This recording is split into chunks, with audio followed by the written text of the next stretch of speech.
It's been a long day. Oh shit, it's been a long day. It's been a long day, everybody. How we feeling? How we doing? How we doing? I already know y'all gonna charge me up. You feel me? It's been a long day. You feel me? We gotta get Jupiter through the houses, but I know y'all gonna charge me up like y'all always do. How y'all feeling? How we doing this moon day, everybody? Hope everybody had a prosperous, positive, productive day. Okay? First day summer solstice, first full 24 hours about to be conducted under the summer solstice. All right? I'm sure y'all already felt the shift of consciousness. Let me say what I'll tell everybody. Forever We, Seated by Lene, Derby Curry, Ray Bay, Nahome One, Simply Tay, The Spiritual Plug. I see you, Pluggy. Sunshine 81, Exo Geneva, B Moon Goddess, Scarlet Tiger, Simply Tay, Mahogany 742, Astro Mac, what's cracking? Chachi, drained. Yes, I felt drained today, man. I ain't really start the day coming off that much hours of sleep anyways, but I took I had a nap today. I had a little 2-hour nap today. Cracked my soul. Rejuvenated my whole soul. Stella, wagwan, babes. Do you do whole sign or the other one? Nah, I'm Placidus game. I'm Placidus game. If you got 2 signs in the house, you need to know that. You know, you can't really know that with equal house systems. You can't really tell that. We have degrees for a reason. All right? We have degrees for a reason. Because at a specific time of the day that you was born, in a specific second time, you happen to have your sun at a specific degree. Your moon at a specific degree. Your ascendant rising sign started at a specific degree. We can't really see that with equal house systems. I don't know what I'm really reading equal house systems. It's too up in the air for me. I need to see that degree. And, you know, a lot of other astrologers are going to say Vedic equal house system is dealing more so with predictions and evolution. Listen, man. You pick these energies. You spiritually pick these energies coming into this lifetime. You don't detach from these energies until you're out this body. So I know some of y'all deal with progressions. I know some of y'all deal with, you know, all that other shit. But the sun sign you in is the sun sign you in until you die. All right? This vessel I have is a Libra sun vessel. It is going to be a Libra sun vessel until I'm not in it no more. It's not going to transform into a Scorpio vessel or a Sag vessel in this lifetime. I had to get the fuck out this shit, transform out this shit. And if I reincarnate, maybe I could be a Scorpio, a full Scorpio, because I'm a Libra. I'm on the cusp. I'm a Libra Scorpio. Maybe next lifetime I'm a full Scorpio. Maybe next lifetime I'm a Sag or something. But you don't evolve about this motherfucker sun sign, moon sign, rising sign that you chose to deal with and navigate in this lifetime until this experience is done.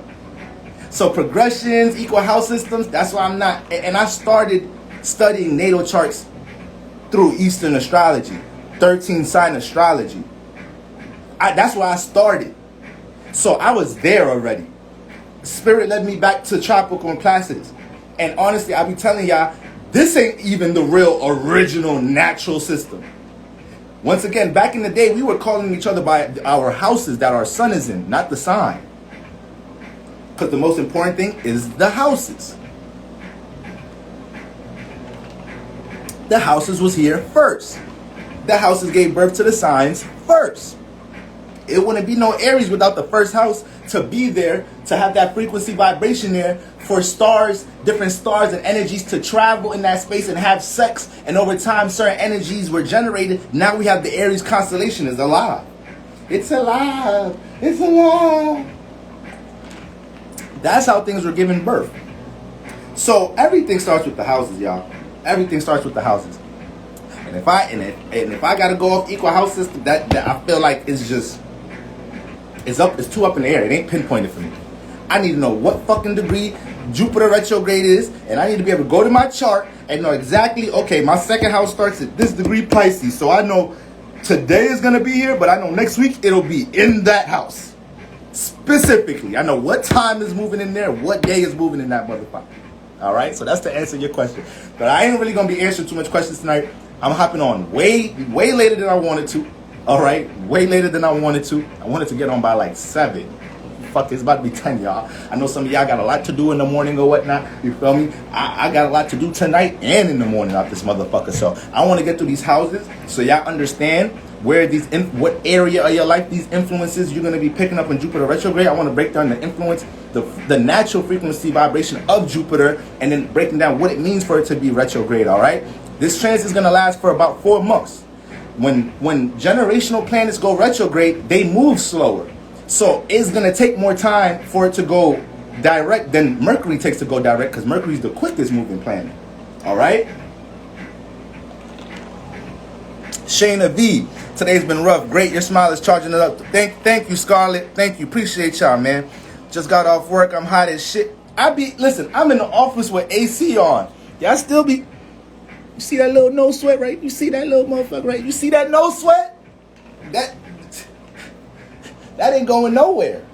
It don't matter what the temperature in this motherfucker is.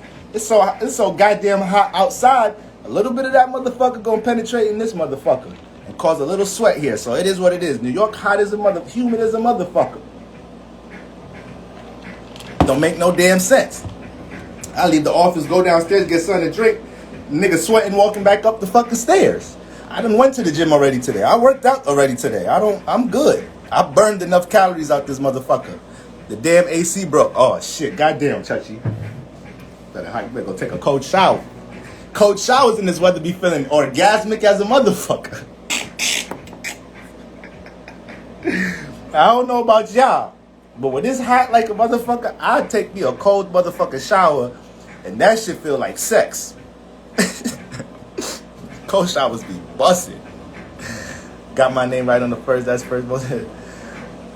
Stone Cold Sagittarius. So I see my Patreons in the building. I got some of my Patreons in the building. What's good, Patreon gang? What's good, gang? All right. SZ, Bibbs. All right. B Skizzo. Yo, boy, did you watch Dolo's video from earlier about astro and spiritual relationship? Nah. Yo, I hope I get to Dolo throwing a party this weekend, and then I hope I get to catch that John. I hope I get to get up in there, you feel me? I've been wanting to meet Dolo for the longest, link up, you feel me? Make the community wider, expand the community and all that. I haven't even been able to catch his lives like that, nothing. All my favorite astrologers and teachers, I haven't even been able to catch what the fuck they've been saying about the energies lately. That's how much we got shit going on, like, you know? But, not about astro and spiritual relationships. But a lot of this shit Dolo talk about relationships, like, I align with all of them principles and values. Y'all know how he talk about relationships. He gonna let a motherfucker know you ain't getting shit until you manifested some self-love, self-care. The same shit, internal, external. The same metaphysical, spiritual principles. All right? All right, guys. All right. Ta! I don't know how somebody just called me. My phone on Do Not Disturb. That's crazy.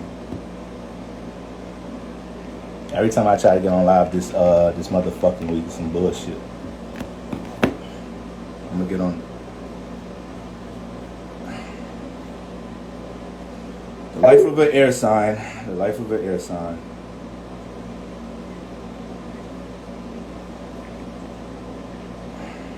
Excuse me, y'all.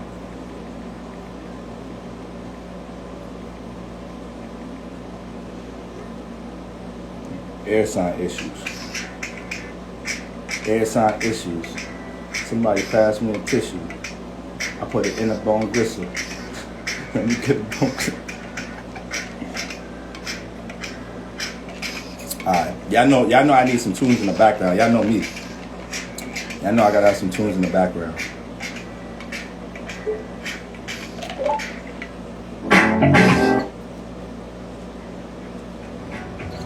Alright. Antonia, goddamn, y'all in the building tonight. My bad. Let's get into these energies. I ain't even bring shit up yet. You so funky? Man, gonna come to Phoenix, then let's talk. Listen, y'all be reading my mind. Y'all be all up in my shit intuitively. Phoenix is actually on my bucket list to visit. Real sacred spiritual space out in Phoenix. A lot of spiritual frequency vibrations in Phoenix. We still post shadow Mercury retrograde. That's why. Why your phone being the ops? Right. Facts. All right, let's get into it. I just wanted to greet everybody. Let's get into it. Yo, Shayna, what's cracking, Shayna? What's good, baby? Hope all is well. Hope you good. It's one of my favorite Virgos right there. All right, so boom, let's get into it, y'all. So boom, Mercury. Jupiter motherfucking retrograde. All right. Mercury, little curious, nosy, motherfucking mind stimulated, overthinking ass is going direct. So we gain more clarity with how we, are able to process our thoughts. All right. We out of revision mode now. So this retrograde period with Mercury, everybody in this live should have a whole new clarity with how they deal with other motherfuckers right now. Everybody in this live should have new principles, new ethics, a new awareness about yourself with how you communicate with others. Whether you realize you don't listen as much, you don't express yourself as much, you don't analyze your thoughts before you communicate that much. You're too accessible to others. We all have a new clarity of that shit. Mercury and Gemini. It was mutable season. So mutable energy, especially Gemini, because it's ruled by Mercury, dealing with being detail-oriented, the thoughts, analyzing, organizing. We was forced to analyze every fucking perspective of our relationships and how we deal with communication. All right? From what we attracted from the external realm and what we give off to others. A lot of y'all realize y'all attract certain situations or people communicate with y'all and deal with y'all a certain way because y'all was unaware of an energy y'all pushed out. Y'all was unaware of a certain energy of a certain way you communicate with a motherfucker for somebody else to even feel comfortable dealing with you in a certain way. And Mercury retrograde, you had to realize, like, okay, all right, okay, universe, thank you. I see how I had this motherfucker feeling too comfortable.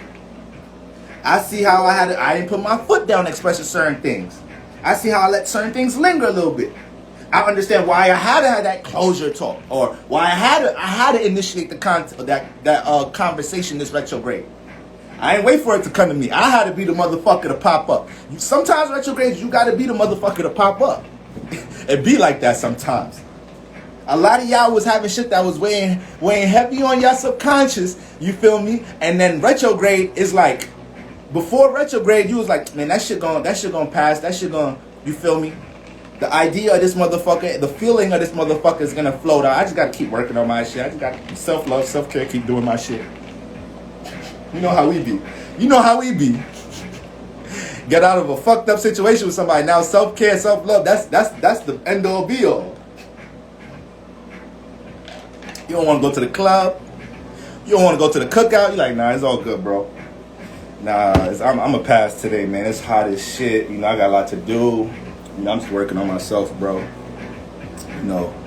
Think I'm I know there's gonna be a lot of women out there half naked and shit. They're gonna be smoking and drinking. I don't need to be around them vibes. You feel me, bro? That shit just bringing my frequency vibration down. You feel me, bro? I'ma just shit. I've been listening to these 720 hertz frequency vibration sounds on YouTube, bro. Trust me, bro. Fuck all them women over there and all that. They throwing all that weed, licking ass in your face. You need to come over here and meditate, bro. Self-love, self-care. Like, a motherfucker be hurt. That's how you know a nigga hurt. Man, get your hurt ass, put on an outfit, and take your hurt ass to the beach party. Talking all this self-love, self-care shit. Because the universe put you through a little lesson real quick. Because the universe had to utilize another vessel for you to understand you be too open. Or you toxic. And your toxic situation came to an abrupt ending. Now it's all self-love, self-care now, right? What was all that self-love, self-care shit when your ass was being toxic? You wasn't thinking that shit then, was you? So we done seen it all, Mercury retro.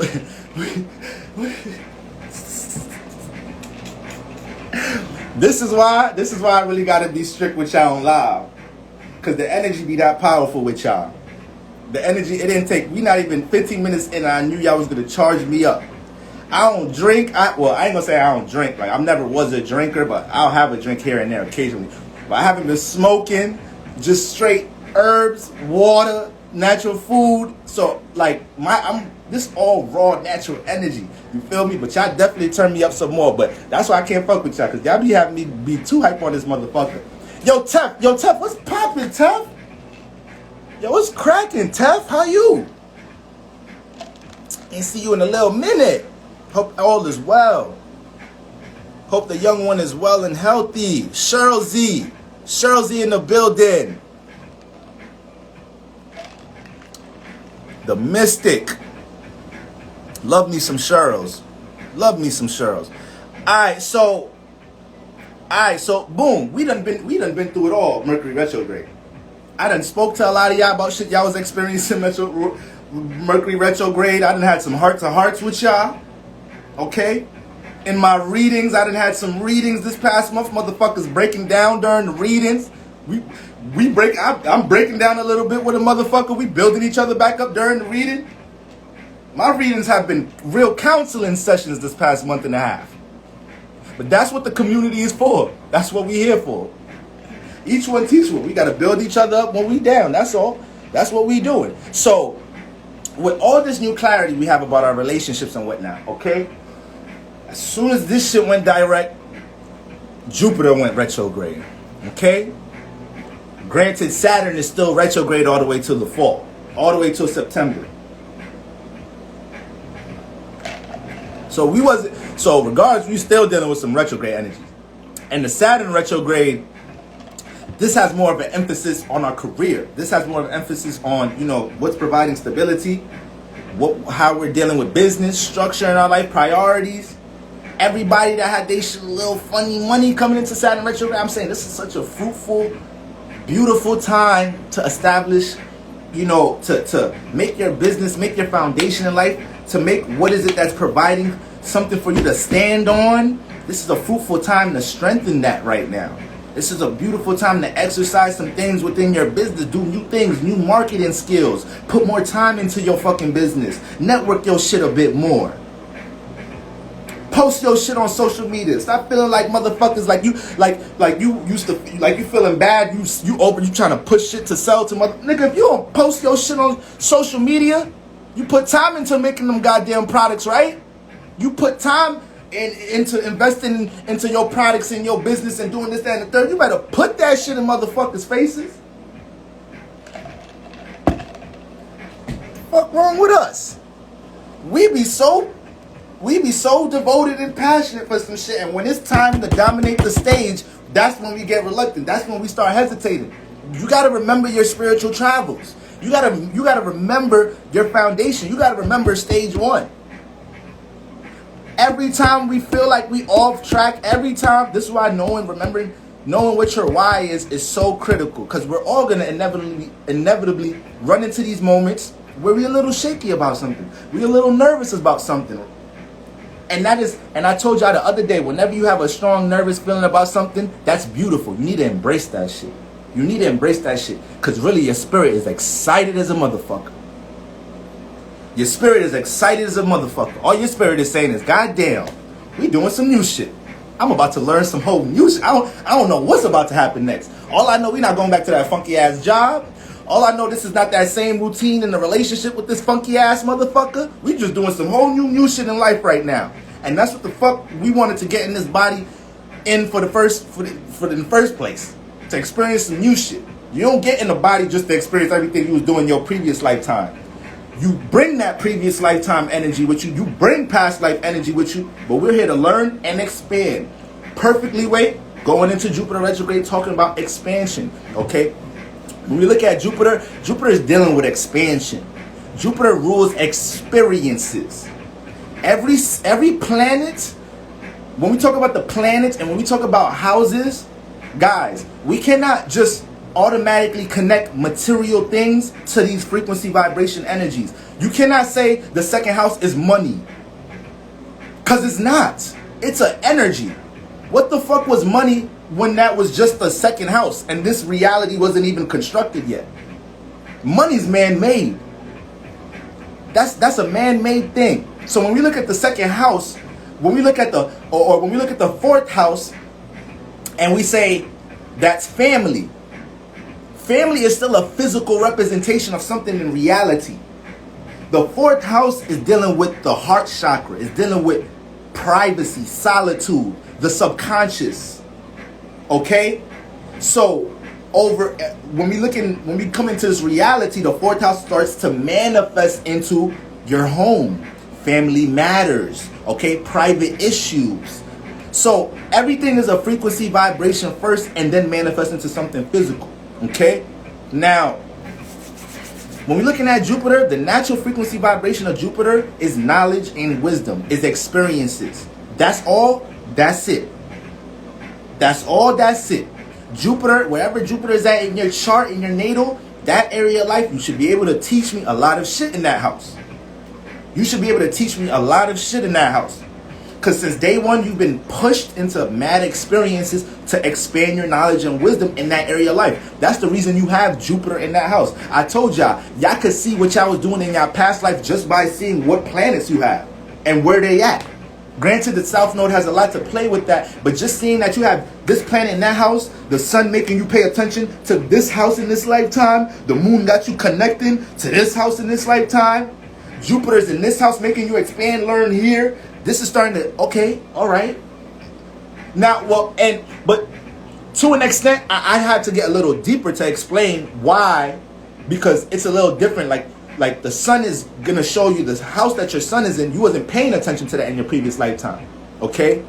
The house Jupiter is in, you wasn't really you ain't had no experience there. So you got Jupiter in that house to push you into new experiences, new adventures. All right, you're gonna manifest mentors and motherfuckers that know shit about that shit in that house. All right, so people that have real strong Jupiter placements, okay, they're gonna have a lot of natural wisdom about certain things. They're gonna naturally be open-minded. They're gonna naturally look above shit dealing with reality, aka Pisces, Sagittarius, and Cancers. Yes, Cancers. Jupiter's exalted in Cancer. So they got a Jupiter influence. So Cancers are some of the wisest motherfuckers in the Zodiac. Some of the wisest motherfuckers in the Zodiac. A lot of y'all favorite astrologers, healers, tarot readers got fucking Cancer energy. Or might have a lot of planets in the 4th house. God damn, this water tastes like crack right now. It must be the heat, y'all. Can't even get 3 sentences out without not taking a sip of this motherfucker. So, that's what Jupiter is influencing, okay? My son Zeus, all right? This is experience. So, this is now this is when we get into benefits. This is when we get into benefits and it being a benevolent type of planet, okay? Because if you're learning so much in the area of life, over time, that house should start being like a cheat code to you. You have so much wisdom here. You've been through so much here.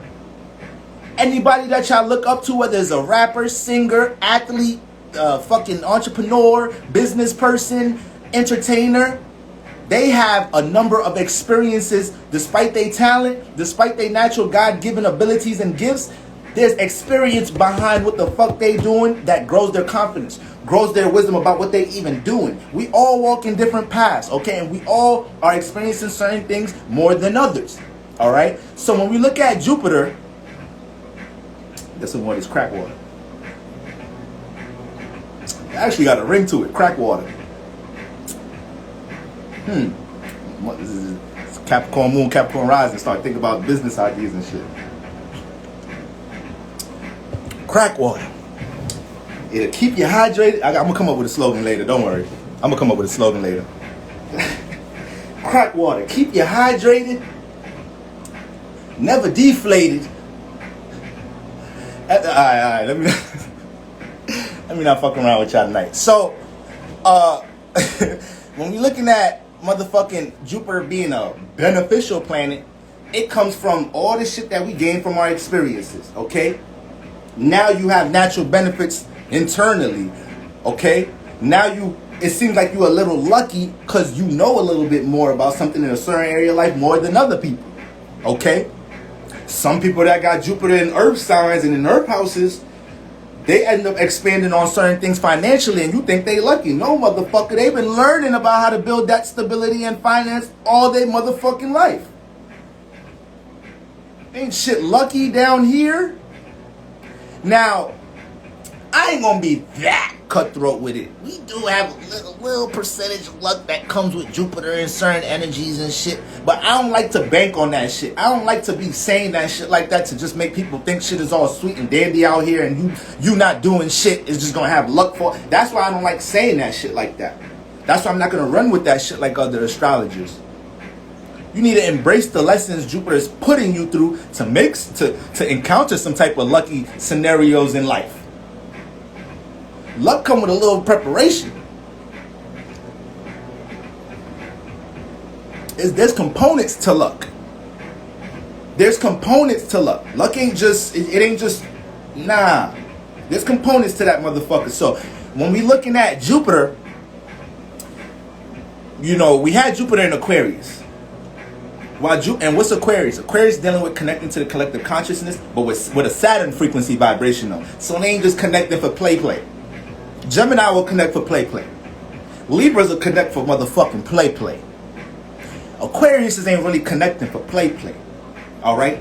They connecting more so, you know, to build some shit. They connecting a higher ideal to the collective. Okay? To enlighten the collective. They have a real strong individual thought. And that real strong individual and unique thought is what they hone in onto in order to build some individual shit. And that's why we look at Aquarius sun moon rises like you fucking original ass, unique, not Biden remixing nobody else's shit, head ass niggas.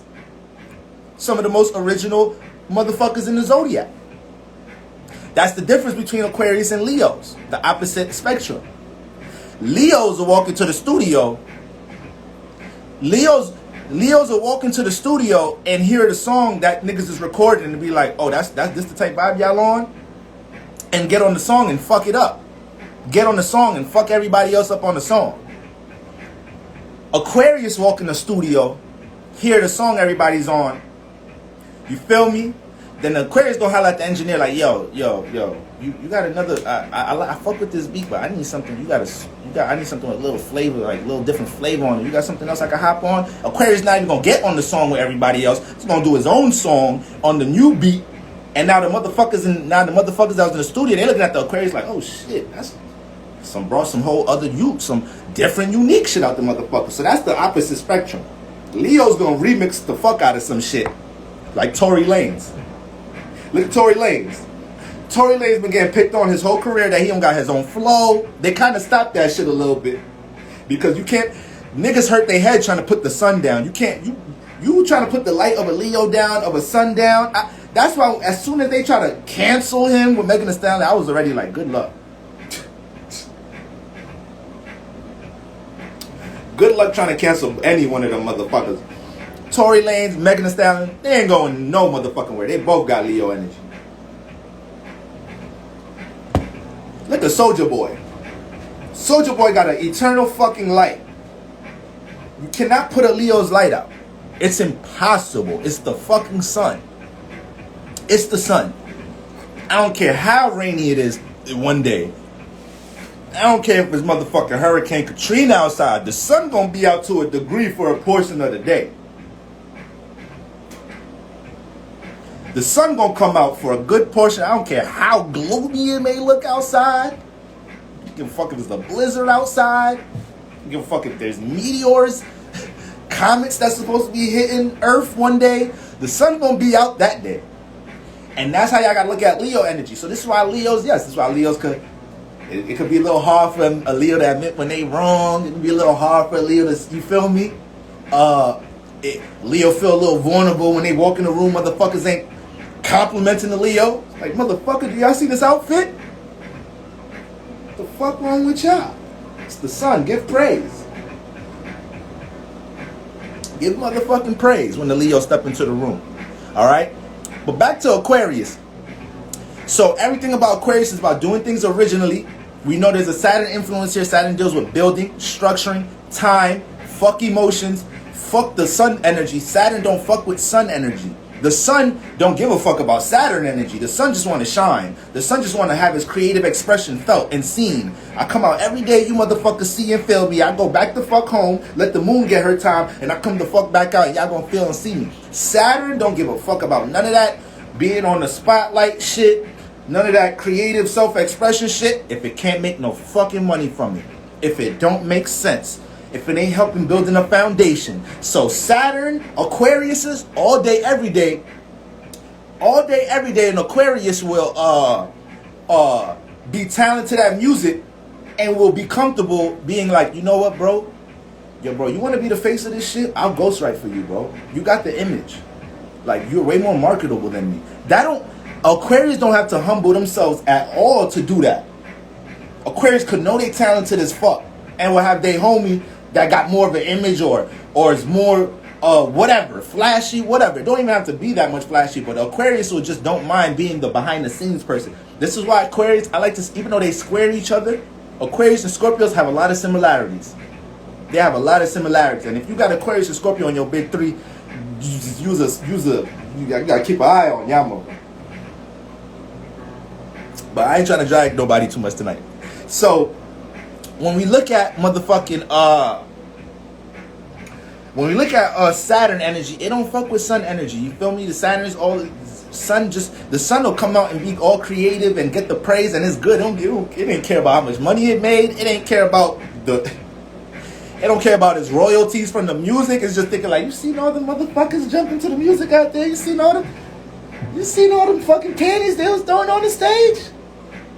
Aquarius like, nigga, yeah, let's go talk to the motherfucking venue person and get the fucking bag of money so you get the fuck out of here. Alright? That's why your ass got pink eye. They throw all the motherfucking panties in. You got panties in your motherfucking face. Your ass gonna have pink eye tomorrow. You gonna need some of this money. Take your ass to the doctor. Get a motherfucking shot. You just catching STDs with panties thrown in your face. We live in a different time. You catch an STD on some nut shit out here. Humans done created all type of diseases and stupid shit out here. Cause we in our animalistic energies. We still think we animals. We still fuck like animals. We still haven't raised, a lot of us haven't raised them energies up here. So a lot of us still think we in animal bodies down here. Like, so we gotta raise up out of that shit, y'all.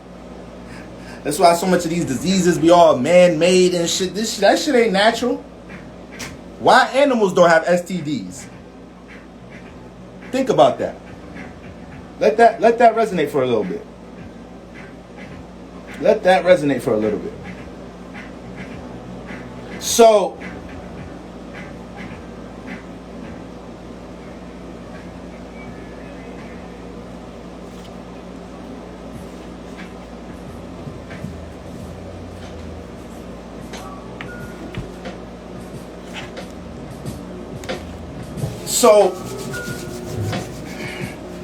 when we look at Saturn being in Aquarius period, it's home there. So Saturn's like, I bet I'm home.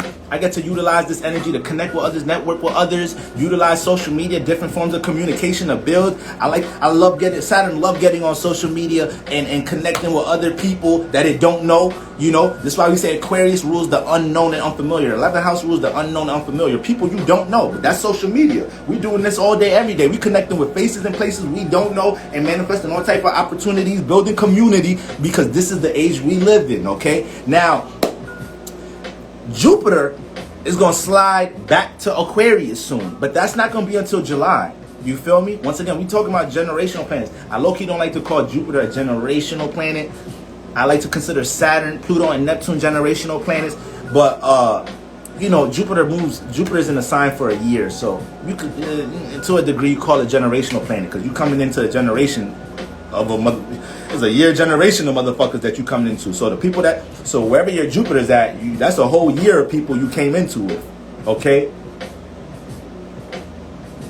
So when Jupiter entered Aquarius, we had the whole Jupiter-Saturn conjunction. I broke down many energies that was going to bring a lot of opportunities to expand your business or have your creativity. I like to correlate Jupiter to not just your knowledge and wisdom, but to your creativity. And we're in a space where we're manifesting so much opportunities to connect that to the collective. Anything in Aquarius, I like to say, deals with community, all right? Deals with the conscious collective. So with Jupiter here, people are more confident being like, yo, fuck that. I'm going to be an astrologer too. Fuck that. I know how to read this shit. I'm going to be a healer. I'm going to be a tarot card reader. I'm going to take my knowledge and wisdom and I'm connecting that shit.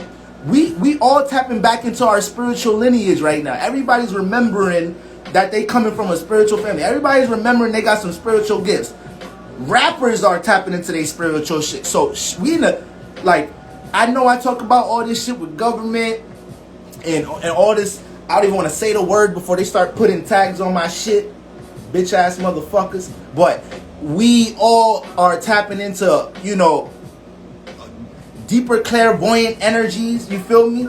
So that Saturn Jupiter conjunction was big. That was big. Okay, everybody's feeling enlightened to connect what they have knowledge and wisdom about into the collective, even if it's just your business. All right, people feel like, yo, I have enough knowledge and wisdom about this to make a product and sell it and teach about that shit, or help other people change their life based off this product and bring some value with this shit. Okay, so that's like a huge energy the world's in. Jupiter came into Pisces for a little bit. It was home in Pisces for a little bit, which is going to be here until, once again, July. So this is when, you know, was more intuition, more clairvoyance here. But this also made us more sensitive to the emotions of others. You know, we started dealing with a bit more compassion. A lot of us, since Jupiter been in Pisces, been reaching out to people we low-key didn't want to reach out to. A lot of us was forced to be the bigger person recently. You feel me? But it made your spirit feel lighter. Why? Because Jupiter is pushing you to do the things that you know subconsciously is the wiser thing. Especially when it's home in Pisces. Alright? Because what the wiser thing is going to be more evident. Because Jupiter is home. It's in a place it loves to be. When Jupiter is in a place it don't really like to be, it's kind of hard to make wiser decisions. Last year, Jupiter was in Capricorn. Everybody was doing stupid shit last year. Everybody was doing stupid shit last year. Dumb shit. PPP loans. A motherfucker. Listen, I was just watching a video. It was this tax lady talking about, you know, she was giving examples of like people allowing other people to do PPP loans for them and everything last year. So it's like the whole government and the whole society system, they knew what energies they was dealing with. Like, family, these motherfuckers are calculated. They've been running the world using what we're talking about right the fuck now. They doing the most rituals. They drinking the most blood. Yes. And to you that sounds crazy. It sounds crazy hearing that motherfuckers is drinking blood and doing this, that, and the third. But if you knew what your spiritual predecessors were doing, you probably wouldn't look at it that crazy. If you found out who they learned some of that shit from, you probably wouldn't be looking at it that crazy. They taught y'all, they programmed y'all to make that shit look crazy because they don't even want y'all tapping into any of that shit. Alright? Obviously, I'm mentioning one thing right now, drinking blood. Don't go too deep into it, alright? Even though that is something that's in the mix. But these are things that we've been taken away from. Like, we getting back. This is why we have spiritual leaders here helping us get back in tune. This is why we have the Archangel Uriel Dolo, the Pilot Man here. This is why we have Hood Healer here. These are the people helping us get this shit back in order. This is why astrologers, healers, tarot, we're being birthed every fucking day. We getting back to our shit. We getting back to our shit. You feel me? So, these motherfuckers, this is what they doing 247. All type of fucking rituals, studying astrology, you feel me? Listening to what the fuck the teachers online have to say, monitoring the fuck out of their page. Y'all think Hood Healer ain't getting monitored by some motherfuckers? Pick your favorite popping motherfuckers with OD big accounts and shit. You think they not being monitored? You think they not being studied? They know what spiritual families motherfuckers come from. Alright? So, with Jupiter going retrograde, this is crazy how I cannot stay on one topic. This is fucking crazy. With Jupiter going retrograde, alright? We know retrogrades bring what? Replay scenarios. From our perspective, it looks like the planet is moving backward. Technically, it's really not moving backward. It's a perspective thing. But from where we at on Earth, it's not going to look what that shit not going to look like how it looks if we was on Mars. If we was on Venus. We on Earth. So that shit look like it's moving backwards out this motherfucker. And because that's the perspective, it comes with a certain influence. So everything dealing with Jupiter shit is backwards right now. Everything dealing with Jupiter shit, we have to replay it. We have to revise it. It's going to come with more repeat scenarios. Now, we know Jupiter deals with lessons. We know it deals with experiences. So this is why, if y'all got a chance to read my thread about Jupiter before I got on live, this ain't nothing. These next 4 months, Jupiter retrograde, it ain't gonna be nothing that you don't already know. It ain't nothing that's gonna blindside you. If Jupiter retrograde fucks you up this season, that's because you chose not to follow your gut instinct and utilize wisdom that you already had about something. We just about to get tested we about to get tested for the knowledge and wisdom that we already got. We're not being forced to necessarily learn something right now. Universe is about to be like, okay, we're gonna see how sharp y'all niggas is with y'all Jupiters. That's what universe really saying right now. Like literally. Y'all know I try to make the best motherfucking analogy. That's what the fuck the universe saying right now. Oh, y'all motherfuckers think y'all wise, huh? Okay. Tapping into y'all powers and shit. I see y'all. I see y'all down there teaching each other shit, building spiritual communities. All right, let's see how spiritual y'all motherfuckers really is. Let's see how wise y'all really is. We about to put you through a whole 4 months of seeing how much belief you got in the shit that you be teaching. How much of an example are you? How much of an example are you with the wisdom you think you so-called have? Motherfuckers could teach all fucking day, but how much personal testimonials do you have of your shit? Great question to ask self going into this retrograde. A lot of us will give all the advice in the world of what our friends could do. A lot of us give all the constructive criticism and try to give all the wisdom we can to our parents and to our children and to our siblings and to our friends and to our partner. Motherfucker, is you an example? Where's your testimonials of that wisdom? What does meditation do for you? How you talking about astrology all the fucking time? How's it really benefited your life? What the fuck them crystals doing for you? You've been in 3 relationships, 3 long-term relationships. The fuck you learned from them shits? You just out here experiencing, not gaining. You're not extracting no gems from it. The point of jumping into an experience is so when the experience is done, you have a new gem. That's the point of it. This entire experience we're in, we here to make our spirit bigger. So y'all hear me say the words all the time. Strong spirits, weak spirits. A weak spirit don't have to stay a weak spirit. A small spirit don't have to stay a small spirit. A big spirit can stay complacent.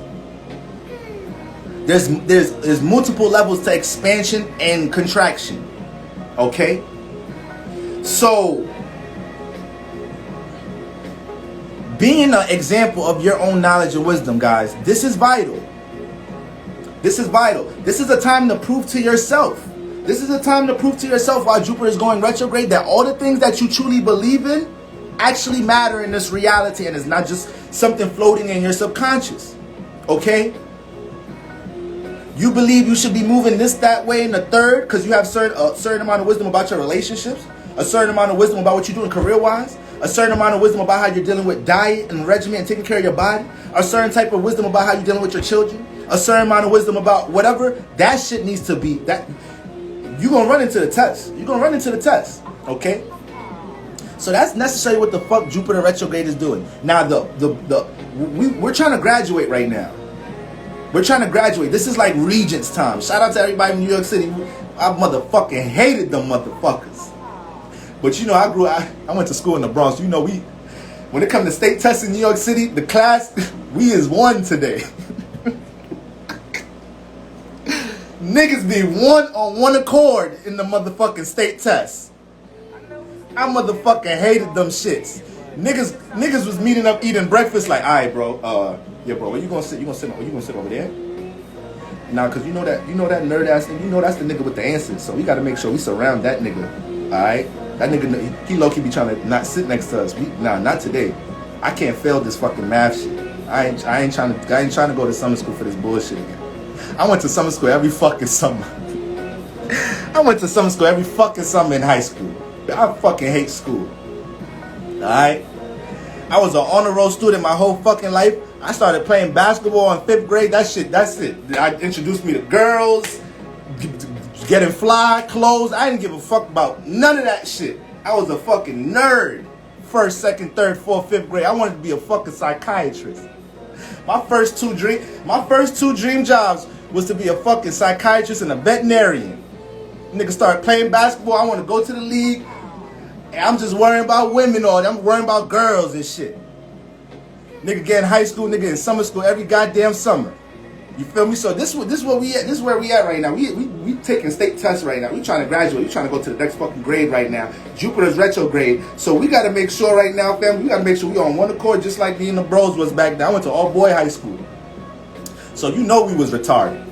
All boys got to be in the same motherfucking building for 7 hours and shit. You know we was bugging in that shit. Niggas don't know. It's all that testosterone and shit. We was acting retarded in that shit. To this day, I think about some of the shit we put. To this day, I think about some of this shit niggas in New York put teachers through. Being a teacher in New York, oh my God. And I didn't even go to public school. I went to fucking Catholic private school. Oh my God. Whew, shout out to my teachers in New York, man. Shout outs to y'all. Y'all got some strong spirits. Y'all got some motherfucking strong spirits, because you will be ready to square up with a sophomore. You 36-year-old ready to... You at lunchtime talking to your coworker. I was like, alright, I swear to God, if that motherfucker throw one motherfucking spitball during my presentation this week, I don't give a fuck. I'll fight the parents too. I don't give a fuck. I ain't condoning this shit. I'll beat that little nigga ass in parent-teacher conference. I get it on with the teachers. That's how New York teachers gotta be. That's the type of skin you gotta have teaching in New York. You gotta be ready. You gotta be ready to fight little niggas and their parents. So, back to us being on one accord, family. We trying to graduate these next 4 months. We trying to make sure we not caught slipping out here, because if we're not gonna show universe that we're willing to capitalize off the knowledge and wisdom we have, that we're willing to have our Jupiters be applied and not just be some shit that's floating in the subconscious.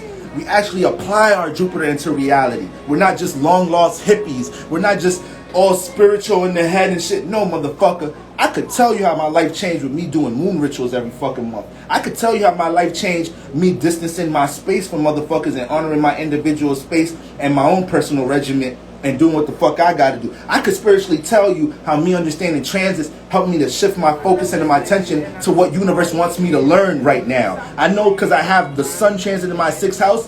Right now, specifically at this point in my life, universe wants me to fucking pay more attention to my schedule and routine. But because I knew that, I took advantage of that shit. I took advantage of it. Okay? So, this is what we doing. When we're talking about astrology, or everything that we into spiritually, we just want to make sure that shit is applied. Now, what you guys want to know is the houses that you have, Pisces and Aquarius. Now, it's only... Jupiter is what? I think it's 2 degrees Pisces right now. Hell no, I'm bugging out. I can't be 2 degrees. Wait. Because I was just fast forwarding on my shit to see exactly when Jupiter was going to be back in Aquarius. That's why I said 2 degrees. So right now, Jupiter, I'm bugging. Yeah, Jupiter's 2 degrees. So, them 2 degrees, you want to know where's the beginning of Pisces at in your chart, but you also want to know where Aquarius at. This is the energy where you're going to be picking up the retrogrades, okay? So let's get right through them. I just want to briefly run through everybody's drawing real quick, because, you know, I got more shit to get into tonight. I need to get on tomorrow, go through Cancer season energies before the sun get into 3 degrees. Right now, the sun is still 0 degrees. Y'all know that's a cusp energy. So Gemini energy is still lingering a little bit. It's still lingering. Some of y'all felt like today y'all had to communicate some emotions to some motherfuckers today still.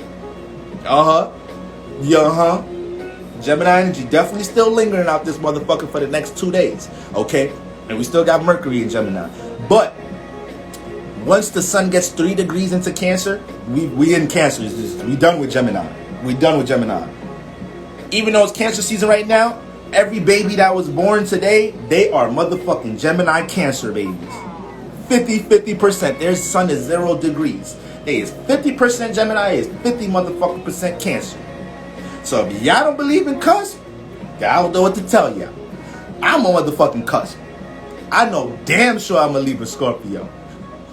I know damn sure I am. Alright? I know the difference between a Libra and a Scorpio. I know the fucking difference, okay? A lot of y'all got cusp and y'all need to get more into it. Y'all need to understand these energies. If I'm watching my favorite astrologer doing the reading, I listen to Libra and Scorpio. So that's why it's important to know your cusp. Whatever Scorpio getting hit with, my son getting hit with that shit to a degree. So y'all gotta understand y'all cusp, alright? Alright? So y'all know I was being toxic for some lifetimes now. I was being toxic for some lifetimes. Libra and Scorpio probably, honestly, I feel like that's the most toxic cusp. I feel like I feel like you got anything within that fucking cusp, you really was on some bullshit your previous lifetime. Drake in that motherfucking cusp, that's Drake cusp. Drake is a 1 degree Scorpio, so Drake is a Scorpio Libra out this motherfucker. Alright? Look at him. Look at him. Shout out to Drake. All the motherfucking royalty, the nigga is royalty. The nigga has God-given talents. And the nigga couldn't even he can't keep his shit. His shit, he think with that shit. He don't be thinking with this shit. He think with that shit. Alright? He think with that shit. A nigga like Drake, with all Drake got going for him, he still manifested to have a fucking unplanned pregnancy with a fucking porn star. He still managed to do that. Goddamn Scorpio Libra. So this is going, once again, the energies that you got just show you what type of bullshit your ass was on in your previous lifetime. You feel me? So when I be telling you I'm toxic, like I be telling you this is ages of toxicity that I gotta cure this lifetime. I'm trying to evolve through all of that shit this lifetime. I hate the shit that come with these goddamn energies. I was just having a heart-to-heart with Cheryl. Me and Cheryl was having a Libra heart-to-heart earlier today. You ever see two Libras? You ever see two of the same Zodiac signs counsel each other? Some of the funniest shit ever. Some of the funniest shit ever. Watching two motherfuckers with similar energies just feel for each other like, yeah, bro, this shit be tough out this motherfucker. Why the fuck we picked this shit? Could have been the Aries. I could have. Maybe if I was just a little bit more aggressive in my previous life, I might have been the Aries this time. But I guess I was just passive as hell, motherfucking Libra. Goddamn, I was thinking about sex and relating and connecting, and all I was thinking about was relationships. Like I wasn't even thinking about myself anymore. I was thinking about other people. That'd be Libra problems. I don't even think about yourself. I just think about other people. I think about what other people think about you. You feel me? Libras be just like Leos. Want to be Libras and Leos? What? Libras, Leos, probably Pisces. Like these signs, you have to be liked. They want to be liked. Some signs don't give a fuck about being liked. Libra, Leo, Pisces, Gemini to a degree. To a degree, a Gemini could not give a fuck if you like them. But it depends. It depends with them. Because when Gemini want people, they be on a mission. Gemini might be real persistent after you tell them like, yeah, I'm good, I'm in a relationship. The Gemini, that shit might go in one ear and out the other. That shit might go in one ear out the other. So don't have Venus. Right, Remy, you talk about you got my Venus and Pisces wants to be obsessed. Don't have Venus in one of them motherfuckers. Don't have Venus in, alright, I'm not even gonna make this all about that. So anyways, Jupiter in the first house, y'all. Jupiter transiting the first house. This is for all my Pisces risings, all right? For everybody that has Pisces, Aquarius in the first house, this is my transit, all right? I got Capricorn, Aquarius, and Pisces funky ass in my first house. So this is why I don't fuck with equal house system like that, because if I was just going off me being a Capricorn, okay, it's not really aligning with where Jupiter is really at. That shit is really in my first house. Okay, it's really in my first house, but because I'm a Capricorn rising, I would be like, it's what, in my third house or some shit, and it's kind of inaccurate, all right? So, for everybody with Jupiter transit in their first house right now, you got that N degree of Pisces, or you got Aquarius in the first house, you know, you might have Pisces in the second house, and Jupiter is getting ready to move back into a house. So a lot of y'all with this Jupiter retrograde, Jupiter is not even gonna change houses. Some of y'all, it may to a degree, all right, but it's not like Jupiter is 15-degree Pisces. It's only 2-degree Pisces. So for a lot of y'all, it's going to stay in the same house. For some of y'all, it may shift into a different house. Okay? Because I got quiet. What I got quiet about? Yeah, because y'all gonna have me. That's why we just have to have natural Q&As. That's why I gotta do more natural. That's why I need to get on live more, because every time when I want to talk about something specifically, I be wanting to talk to y'all about every motherfucking thing in the book. So this is why I gotta get multiple lives. I gotta start getting multiple lives in with y'all. So for everybody that got Jupiter transit in their first house, this is personal reconstruction with your wisdom here. All right, the first house deals with your personal issues, your personal outlook. It don't deal with anything else but your personal ass. Your personal outlook in the world, how you influence to personally express yourself, how people personally perceive you, and your personal circumstances in life, and your natural personality. This is your natural personal psyche. All right. So if you have Jupiter transiting here, for the most part, once again, Jupiter has been, for a lot of us, Jupiter is it already been in these places. All right. It already been here. So we already been experiencing Jupiter trying to get us to expand in these areas. When Jupiter is transiting a house, yeah, let me break that down before I go into the houses. When Jupiter is transiting a house, it's influencing you to expand on a certain energy. It's going to place you in new experiences in this house. Okay? So with Jupiter transiting the first house, there may have been a lot of things dealing with this, this first quarter of the year. Really, yeah, it may have been a lot of things first half of the year where you was personally understanding that you had to apply some personal knowledge and wisdom to things. Jupiter came in that first house and started, shining the light on things that that you wasn't acting upon. And when Jupiter's transiting here, you have to be more wiser with how you deal with your personal issues. You have to be more wiser with how you deal with people, places, and things in your personal life. Okay? But ultimately, Jupiter wants you to get personally active with the things you already know. So with Jupiter going retrograde in the first house, expect a lot of the things that that you needed to tidy up personally to come back full force now. So let's say you personally had a lot of goals for things you wanted to do. I don't want to correlate things to like specifically business or something else where it could correlate to another house. But let's say you had certain personal goals you wanted to grow upon, and you knew it took specific time for you to work on these things in the first house. With Jupiter going retrograde in this house, it's going to shine a heavy light on the fact that you're not utilizing, the time invested into what you want to grow. In the first house, there's going to be a lot of replay scenarios with things that you were personally connected to that was actually a blockage or a restriction, and universe is going to see if you're about to entertain it right now personally. So yeah, some of y'all, we got Pisces in the first house. So Pisces in the first house be detached like a motherfucker from reality. Pisces in the first house be in their own bubble a lot of the time. You feel me? They love dealing with their solitude. They love having, their pastimes and within their home, light candles, have the spliff, Netflix and chill by their damn self, or with somebody they truly, truly fuck with. Like Pisces risers really be trying to do their own thing, especially if they don't got suns and moons that's real extroverted or whatnot. That's their natural personality. Okay? So Pisces risings with Jupiter going, Aquarius risings. But yeah, Pisces risings is more so the 12th house, I guess. But for Aquarius rising with Jupiter going retrograde in this first house, there's a lot of things with your personal resources. As an Aquarius rising, you have a lot of personal resources. You have a lot of knowledge and wisdom personally on how to build stability, all right? On how to make things grow from a practical level.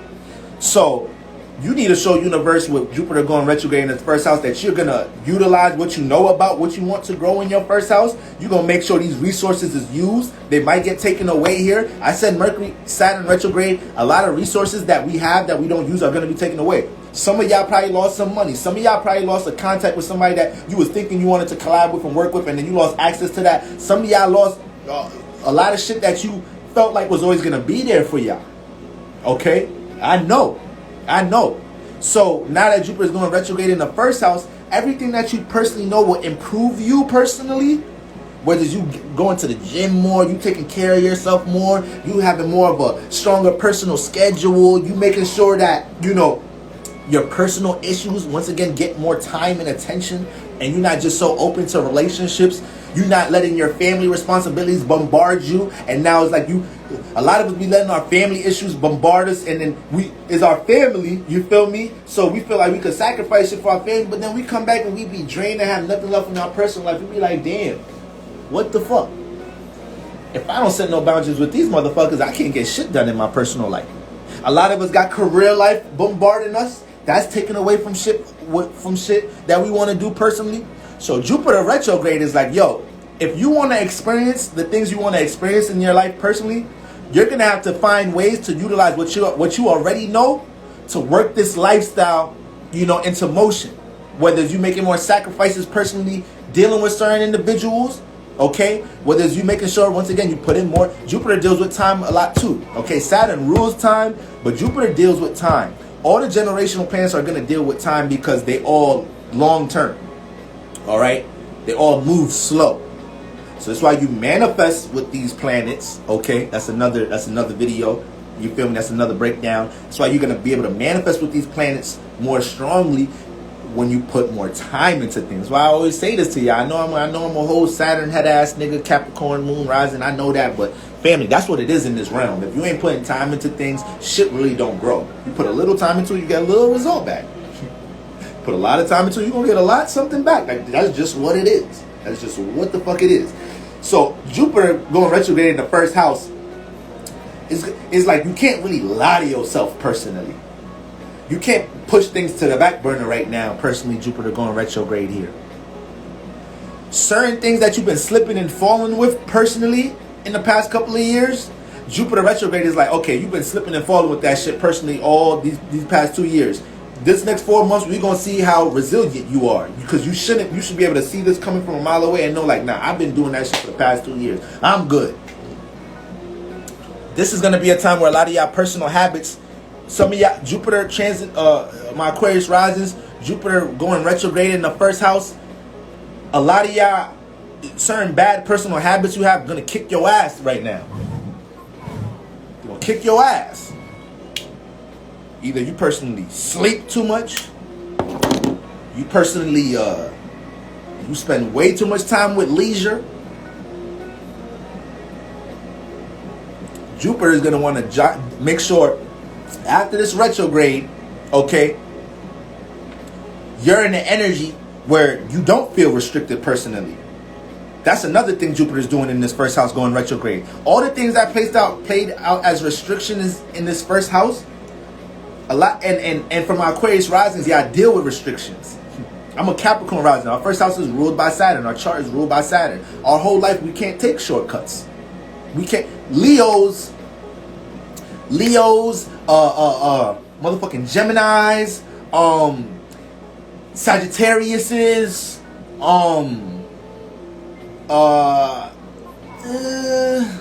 Sagittariuses, they could get quick gains. They could meet quick gains like that. Certain signs can't really get shortcuts like that because of our natural energies. You feel me? So Saturn ruling your first house, Aquarius risings.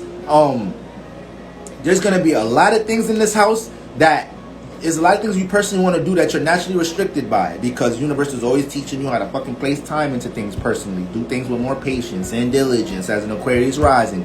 Y'all be seeing when you got Aquarius, when you got Saturn ruling your fucking first house, there's a lot of times you be inspired to want to build something, do something, and you be watching motherfuckers that have a bunch of resources that you wish you had, not do nothing with them shits, and you like, damn, why I gotta take so much time to do things, or take so much time for me to get my hands on certain resources and shit. That's a life of Aquarius Cap rising. Alright? But this is why over time they build so much. This is why when Saturn return times hit, it's like, damn, they blossom. If they really was being diligent and trying to stay down on what the fuck they was doing. So that's everything that's playing out as a restriction Aquarius rising. This is going to be the time where Jupiter is going to be putting you through certain lessons for you to understand, like, yo, look, we kept restricting you from doing this because you wasn't even using what you have over here. Like, you had this gem over here. You had this resource over here. You wasn't even using that. Like, let's revise how you're utilizing knowledge and wisdom and what you already got in this first house. So when I go back direct, we can expand some more. We can experience some more. We can spread our wings some more in this first house. we can dive into some things we're personally interested some more. Aquarius risings. You feel me? So there's some things that y'all already, there's some decisions, there's some things y'all already did early this year. You know, certain things y'all probably already cut off early this year. Saturn and motherfucking Jupiter has been in your first house. So if you haven't been cutting shit off with Saturn in your first house, back in your first house, experiencing your Saturn return, most likely if you got Aquarius in the first house, or not so much experiencing your Saturn return, but the fact that it's transiting here, Saturn transiting your first house, you already been experiencing this whole year. You having to be forced and stopped to put time into things. There's a lot of things that y'all came into the year that y'all wanted to do, and by February, March, you was like, God damn, I thought I would have had that shit done by now, but I guess we gotta push it to motherfucking fall. Hopefully we could get it done in by the middle of the summer. So y'all been dealing with a bunch of that shit. So all the things that y'all know that y'all had to restrict or sacrifice or whatnot, you know, Jupiter is coming here to help you understand, like, you did that for a reason. You did that for a reason, because that was the wiser thing to do, because putting more time into this was the wiser thing to do. All right, now let's stick to that. But while it's retrograde, there's going to be a lot of distractions. There's going to be some people that try to throw that shit off, some people that try to set your ass back. You may have some bad habits or something that you kind of deviated from. It's going to be a little bit more of a temptation to sleep in a little bit more. It's going to be more of a temptation to be a little. Jupiter end up chancing in the first house, probably a little bit. Jupiter could bring recklessness too. All right, because Jupiter gas shit up. I got Jupiter conjunct my sun. This is why I'm so fucking extra when I'm communicating and moving and shit. I can't even just sit down and fucking talk to y'all. I be doing too much. I be doing way too fucking much. That's Jupiter. It gas shit up. Okay? So, when it transited in your first house, you probably already felt a little, like, strong shifts of having to be structured and do things with time. And then wanting to say, fuck all that shit, man. I want to live. I want to move a little bit more. I want to be more active. I'm tired of doing things by order and by time and schedule. So, it may have been strong shifts of that this whole year. Okay? And Jupiter retrograde is helping you to blend some of that shit. Okay, Jupiter retrograde is gonna, but once again, it's gonna test. It's gonna throw some shit at you to throw what you got going on personally off, and y'all gotta be able to see that shit. Y'all gotta know that person is a distraction. Y'all gotta know that y'all can't go back to entertaining that thing. And Jupiter deals with morals, ideas. So, you know, your philosophies. So this is a time to develop stronger philosophy about how you deal with your personal life. You cannot have the same mentality of how you do things personally once Jupiter's direct 4 months from now. You should have grown, expanded different personally. You should have a whole new motherfucking belief system personally. There should be a bunch of different things you're doing different personally. Okay? So that's what Jupiter retrograde is going to do in its first house. All personal issues. Okay? We want to expand personally. We want to make sure we're utilizing our personal knowledge and wisdom. Second house. All right? Second house. Second house deals with what? Our value system. People, places, and things that we value, but also the value that we feel like we have to offer and service the world. Our creative attributes, our talents. Okay? Second house deals with what? Career, monetary gains, but that is manifested through how we use our value system. How we use our creative attributes. How we use what we have. Then that manifests into us using it. Okay, I came into this world being able to entertain, or I feel like I came into this world being able to teach, or I came into this world feeling like I'm able to, you know, heal. Then that should turn into a career. Then that turns into something that provides security and stability. And when y'all trying to put shit together, I'm thinking about doing another class this summer, another Zoom class. I want to do it on career, but the type of career classes I want to do, it's kind of hard to squeeze it into like a 2-hour duration, because you know, when you're talking about the house lords and connecting this house lords, I don't really want to like skip certain people. But overall, guys, when we're looking at career in the zodiac, you want to get into house lords, but you want to see the house lords of your earth houses. All right. Some of y'all in here had my career already had booked career consultations with me. Okay. So y'all already know how we broke it down. And when we're looking at that second house, the sign that's in that second house, y'all need to find the planet that rules that house. You got Aries in the second house, find where Mars is at in your chart. Mars is in the 7th house, That's where you need to be planting seeds and dealing with career in that house, dealing with relationships and how you connect to others on a one-on-one level. Mars in the 8th house, you need to be planting seeds in that house, planting more seeds and things that you learn how to do behind the scenes, more occult-like things. All right, things that ain't in the light. So you probably naturally get schooled by certain people that's doing certain shit behind the scenes, and you know how to move behind the scenes better than others. Okay, or dealing with spirituality, teaching. So that's just a couple of examples, but that's how we correlate career naturally. When we look at the house lords in our chart, this is all natural direction that we built as spirits coming into, like, you designed your chart. Your chart ain't designed you. You designed your chart. So when we look at the house lords, you was like, okay, when I come to reality, that second house lord, I'm gonna have a second house lord in the fucking second house lord in the 9th house. So this in this lifetime, I'm gonna be teaching and dealing with spirituality for career. Okay, so I'm gonna set my house lord up like that. So as I'm an adolescent and I'm growing, I'm already naturally gonna be valuing second house value system. I'm already naturally gonna be valuing learning. That house lord is gonna be influencing me to value studying, value spirituality. By the time you fucking 18, 21, you like, fuck it, I'm about to make me a YouTube. I'm about to write me a book. You feel me? That's how it works with our house lords. But this is for every house, y'all. This is for every house. This is how we find solutions in the chart. This is how we grow in the chart. A lot of it has to deal with these house lords. You curious about your relationship life? Look at your air house lords.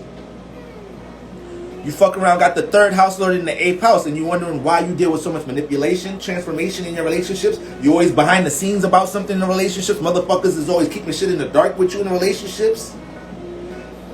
You got the 3rd house lord, like this. So is the 7th house lord is gonna show you where you actually, you know, where shit is the most compatible for you. Okay, so I'm thinking about actually putting twin flame love readings back on my chart, but this just, back on my site is just certain readings I had to take off for the moment because some of these shits be taxed. So I ain't doing synastry readings right now. With everything I got going on, like I can't do synastry readings right now unless they highly requested. Okay.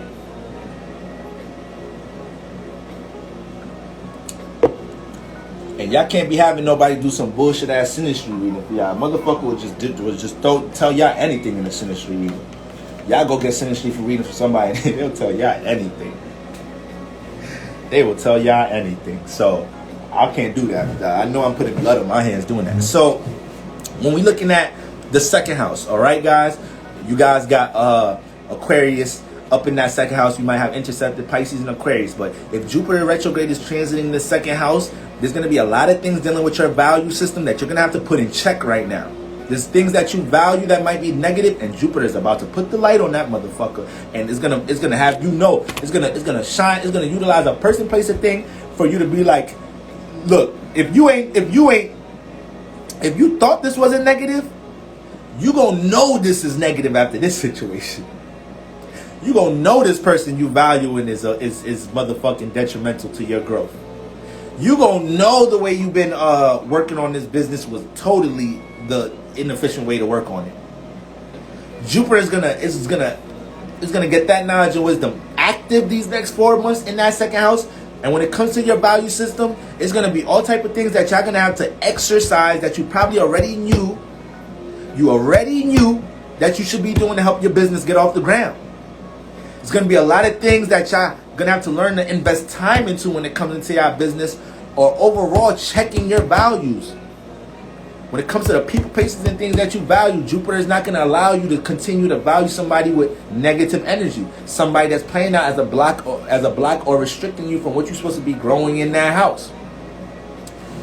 Jupiter going retrograde in the 2nd house. You know, it's going to be a lot of scenarios where, because the 2nd house is like a garden.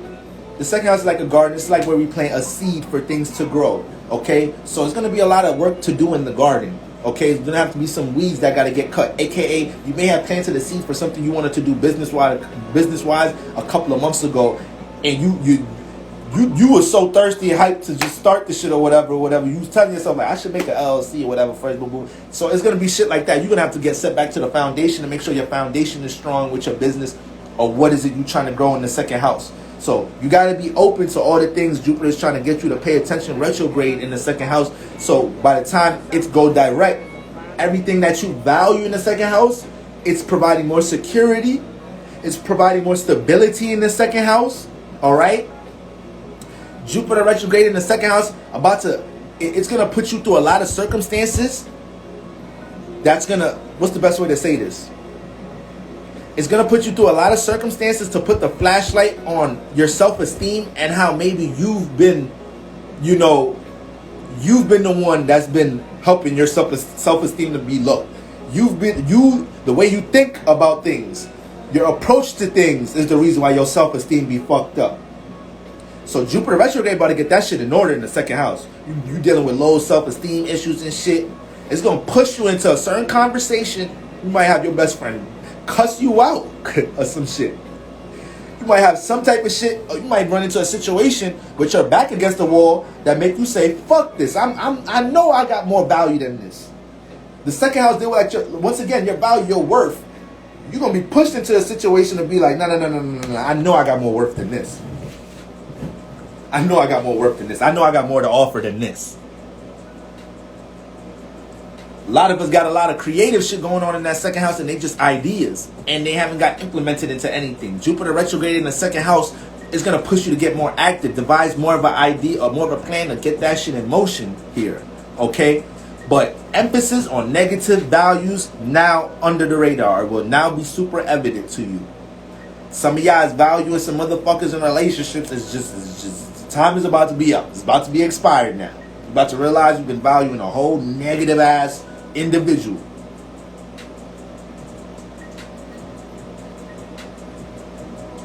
Alright? Drink all the goddamn water. So, that's Jupiter retrograde transit in the second house. Now, Jupiter expands, right? So, this transit, Jupiter retrograde second house, this is the time to really get this business off the floor for real, guys. If you're locked into what you're doing career-wise, this is going to be a fruitful time. If you can stay locked into what you're doing. Jupiter wants to grow it. Jupiter wants to grow your business. Jupiter wants to expand that value that you feel like you have to offer to the world, whether you feel like you could sing, whether you feel like you could teach, whatever it is in that second house that you're being influenced to grow stability-wise and what you value. Jupiter wants to expand that.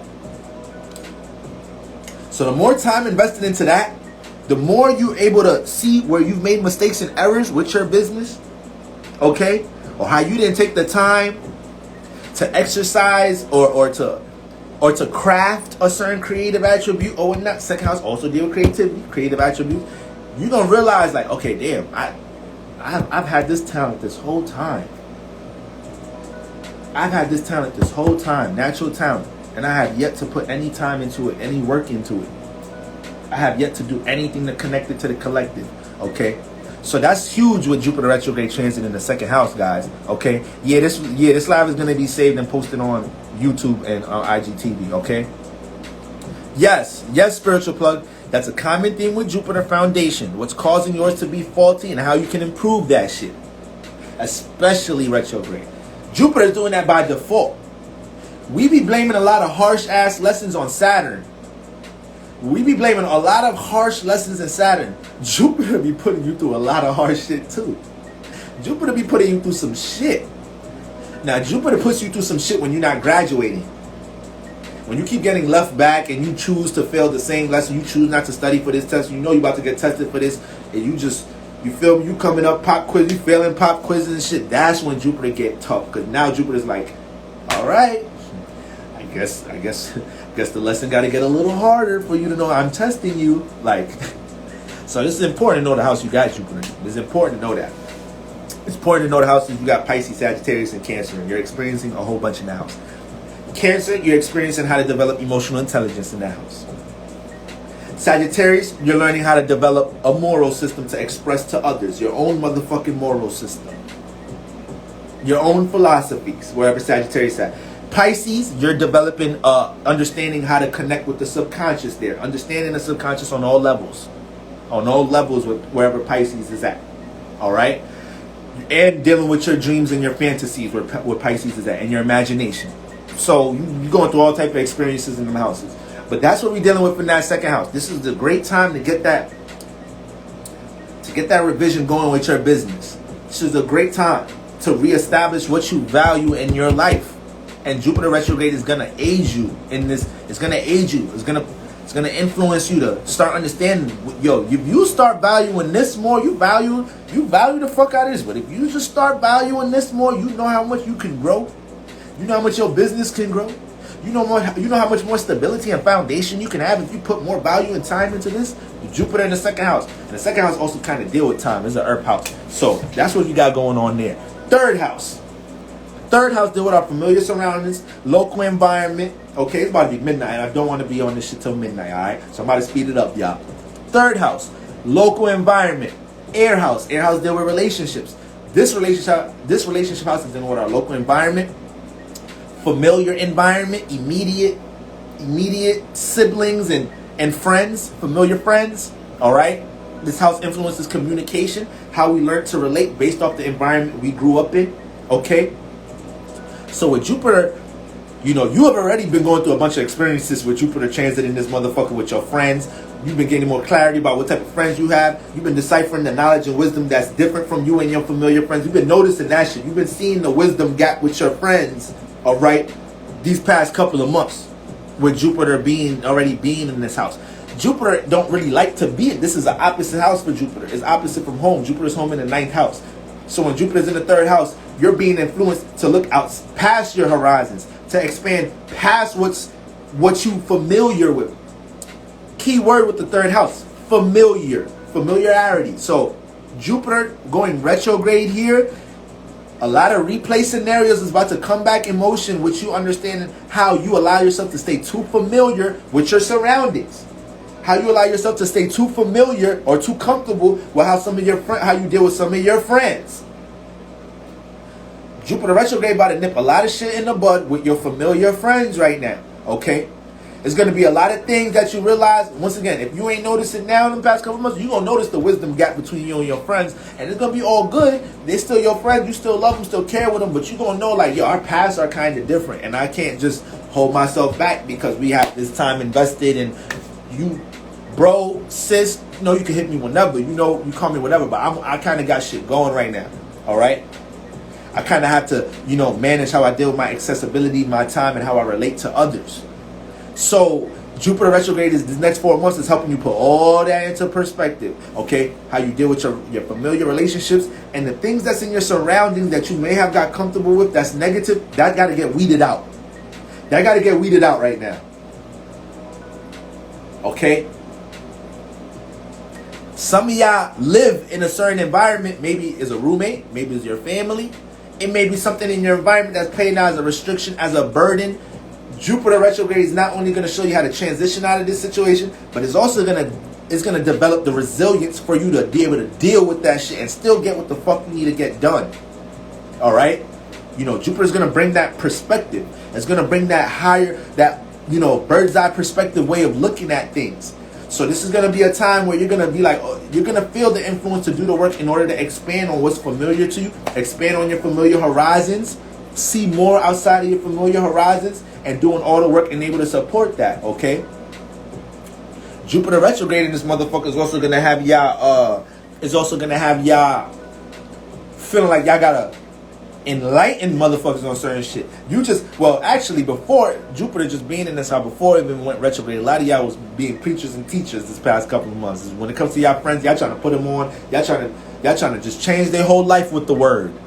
Okay? Jupiter going retrograde gonna show you that you got to be very wise with the with who you looking at as a responsibility to enlighten or take on your journey. Jupiter going retrograde in that 3rd house. Okay? But expect things to shake up in your familiar surroundings. Expect that. Expect things to transform a little bit now. All right? Expect some friends. Expect some conversations with some friends with them having different perspectives of things that you thought y'all was on the same accord with, and you realize you got to move different with your friend about something right now. Expect that Jupiter going retrograde in this house. All right? And don't take none of this shit personal. All of this is for spiritual growth. But it may not come off like that. But Jupiter may have to utilize, somebody you're familiar with to convey something because it's in your 3rd house. That's all it has to work with right now. All right? So that's what you got going on there. You also Jupiter in the third house, you may be influenced to, be real active, be real social, relatable. But you're going to have the subconscious influence to know when you got to calm it down a little bit. You're going to feel it. You're going to understand when you've been a little too reckless in your third house. You're just doing whatever in the community. Your friends is dictating your schedule, how you relate and whatnot. That's where you got to be a little bit more wiser with how you're dealing with your relationships and being relatable and communicating with others. Fourth house. All right. Now, Jupiter love to be here. Jupiter love to be in the fourth house. Okay. So when Jupiter's in the fourth house deals with what? Privacy, solitude, okay? Emotional stability, relationship with our parents, home environment, family matters, okay? What's private to us? Our private space, our home, our bedroom space, space that comes off sacred to us. So with Jupiter already in this house, this year you already been gaining new clarity on how you should deal with your private space. You've been gaining new clarity on how to filter what gets... When I say private space, this also means not just in a physical way, but people that you've let into your private space. People that you've connected more intimate feelings with. You feel me? More inner thoughts and feelings with. That's letting somebody into your private space. You letting somebody into your moon. The fourth house is ruled by the moon. Okay?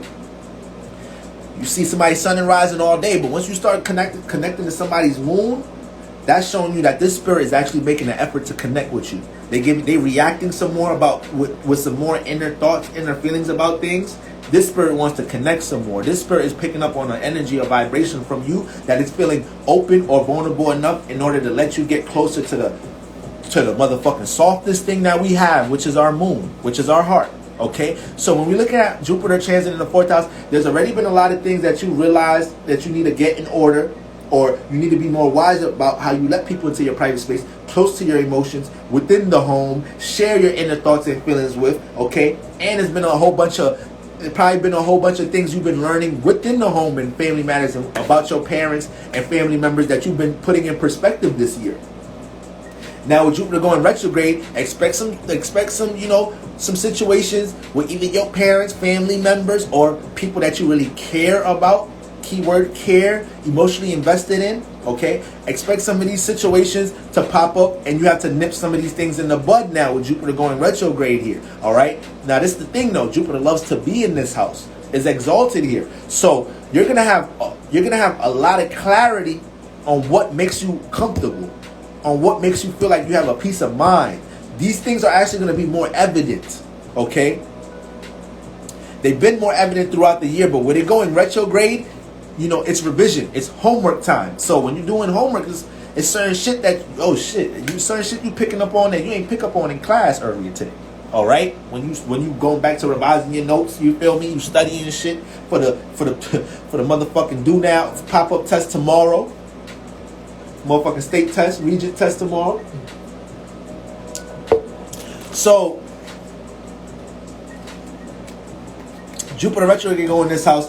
You're going to be tested to utilize your knowledge and wisdom, and 9 out of 10 times you're going to have to probably be the bigger person when it comes to issues within the family and home environment, and how you deal with your private space, and how you deal with motherfuckers that you done connected to. You might have connected to a motherfucker, let somebody in your home, and now you realizing during Jupiter retrograde, it's like, damn, why did I even invite this nigga in my house? Why did I invite this motherfucker in my home? How was I that open this year? I'm that open with my fourth house. I'm that open with my heart chakra.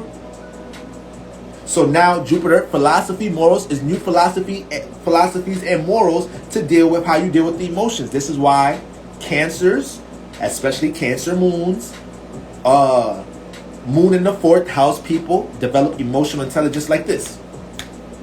They develop it like this. Because Jupiter is always reflected by default. It's dealing with experiences. So either you embarking on a new one or you trying to pick up the wisdom from a previous one with Jupiter. So when you got it in the fourth house, anything that affects the emotions, this individual, a Cancer moon, Cancer sun, all right, and Jupiter in the fourth house, they're trying to get to the root of that shit. Why they feel like that. What they do to attract that situation. You feel me? They locked into trying to understand that. While some of us, we got energies in different places. Some of us might just not even reflect on that situation until the next experience that occurs that reminds us of that shit. Now it took 2, 3, 4 experiences for us to be like, all right, okay, got my heart broke 4 times. Okay, I think I should actually sit down and try to analyze something this time. I think I should actually try to see if there's something wrong with how I deal with the emotions. I don't think this is natural. I don't think this is regular. Okay, so motherfucking Cancer moon, Jupiter in the 4th house, they ain't gonna make that mistake that many times. Might have some aspects and shit hitting their Jupiter and shit that, you know, at times they should be a little harsher or whatnot. But for the most part, Cancer moons, once something don't Cancer moons, remember, it's different. The moon is home in Cancer. But Cancer moons, but we throw Cancer suns in there too. If Jupiter's in the 4th house, once something rubbed the emotion a little bit wrong, like a little teeny bit wrong, they gotta hit the drawing board. This is what Cancers do. This is what Cancers and Cancer moons do. They govern the emotions.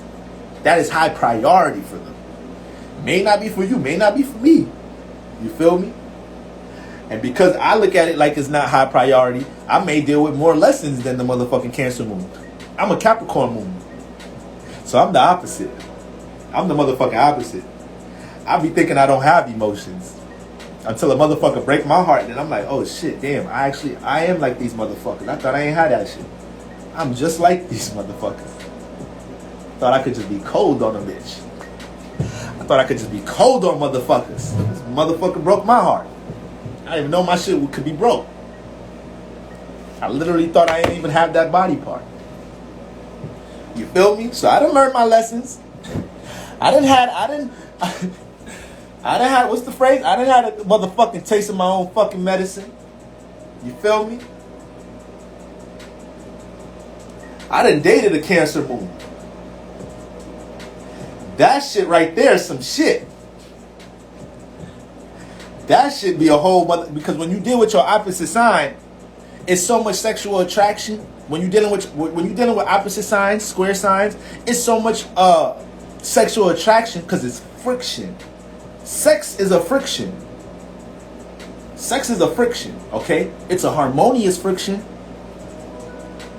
Okay? If you was an alien and if you was just an alien and you just came in the motherfucking UFO into somebody's hotel room 3 a.m. in the morning, you just looking in the window watching them fuck, it's gonna look like the woman is look like she in pain. You can be like, damn, why he doing that to her?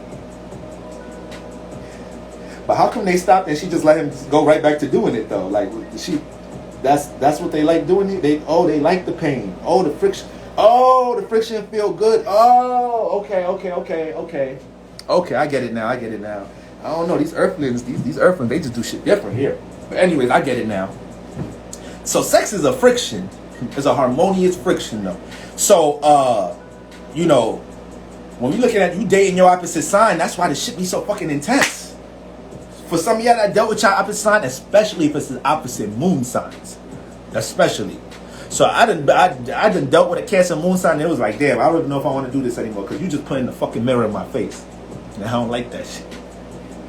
You just making me happy. It's like a Cancer moon, it forces me to feel. Forces me to understand. Forces me to be more compassionate. You feel me? But as a Cap moon, it don't mean I ain't teaching the Cancer moon some shit too. I'm teaching her ass not to be so goddamn open with her motherfucking emotions. I'm teaching her to be a little bit more practical and realistic and not get drowned in the emotions all the time. Alright? It's the balance. So, a lot of us ask what zodiac sign is good for me and my energies. Any fucking zodiac sign could work. Your opposite, your neighbor sign, your fucking sextile trine sign. But if you dating your opposite sign, just know y'all gonna have to learn a lot from each other. But if two motherfuckers want to be with each other, they'll go through the fucking journey to learn with each other. They'll go through it. It is what it is. So it ain't so much of y'all. Like, this is part of the reason I don't do synastry readings. I'm not doing synastry readings right now because it got to a point people was getting them multiple times. I was having some of my same clients get multiple synastry readings, and I'm like, yo, you're wasting your money. You wasting your money. Get into that experience first. Okay? I don't mind giving you some energies, but get into the experience first and size up the effort. Size up the effort. Alright? That's it. I'm a Libra. So my opposite would be an Aries. So this is why if I mess with an Aries, that shit gonna be real intense for me. Cause they direct. They confrontational. They meet confrontation. Libras, we don't really like confrontation. Aries might call me, say she want to talk about something tonight. I might be like, yo, I'm busy, I'm tired. Can we talk about it a little later during the week? Aries is like, nah, no. Matter of fact, fuck it, I'm pulling up. So now it's like, oh shit. You got the extra passive one and the aggressive one clashing. But we have to learn from each other. Now, if we really wanted to be with each other, when her crazy Aries ass pull up to my house, we're gonna have a heart to heart. I'm like, yo, listen. You better calm that motherfucking Mars shit down, and you ain't just gonna be popping up in motherfuckers' cribs on some Thanos shit, thinking you about to just conquer this relationship. This is a balance. Alright? There's gonna be times that I don't feel like doing some shit, and you might have to just take a second to see if it's honorable enough to give me that. Wouldn't you like that? Wouldn't you like a time that you kind of just don't want to go there tonight, and I have to be like, you know what, my fault. You know, you kind of had to. That's easy for a Libra to be like, my fault. You had a long day. It's easy for a Libra to do. Not no Aries. Aries got to get to it right now, motherfucker. Aries not even calling you to tell. Aries not even gonna call you. Aries women, y'all crazy. Aries women, y'all crazy. Aries women not even gonna motherfucking call you, tell you coming over. When they call you, they're like, I'm at to come open the door. Motherfucker, I'm downstairs already. The fuck wrong with you? I ain't giving your Libra schemy ass. I ain't giving your sneaky air, go in and out motherfucking rooms and environments ass anytime to devise no bullshit. I FaceTimed you at the door, so I know you in the house.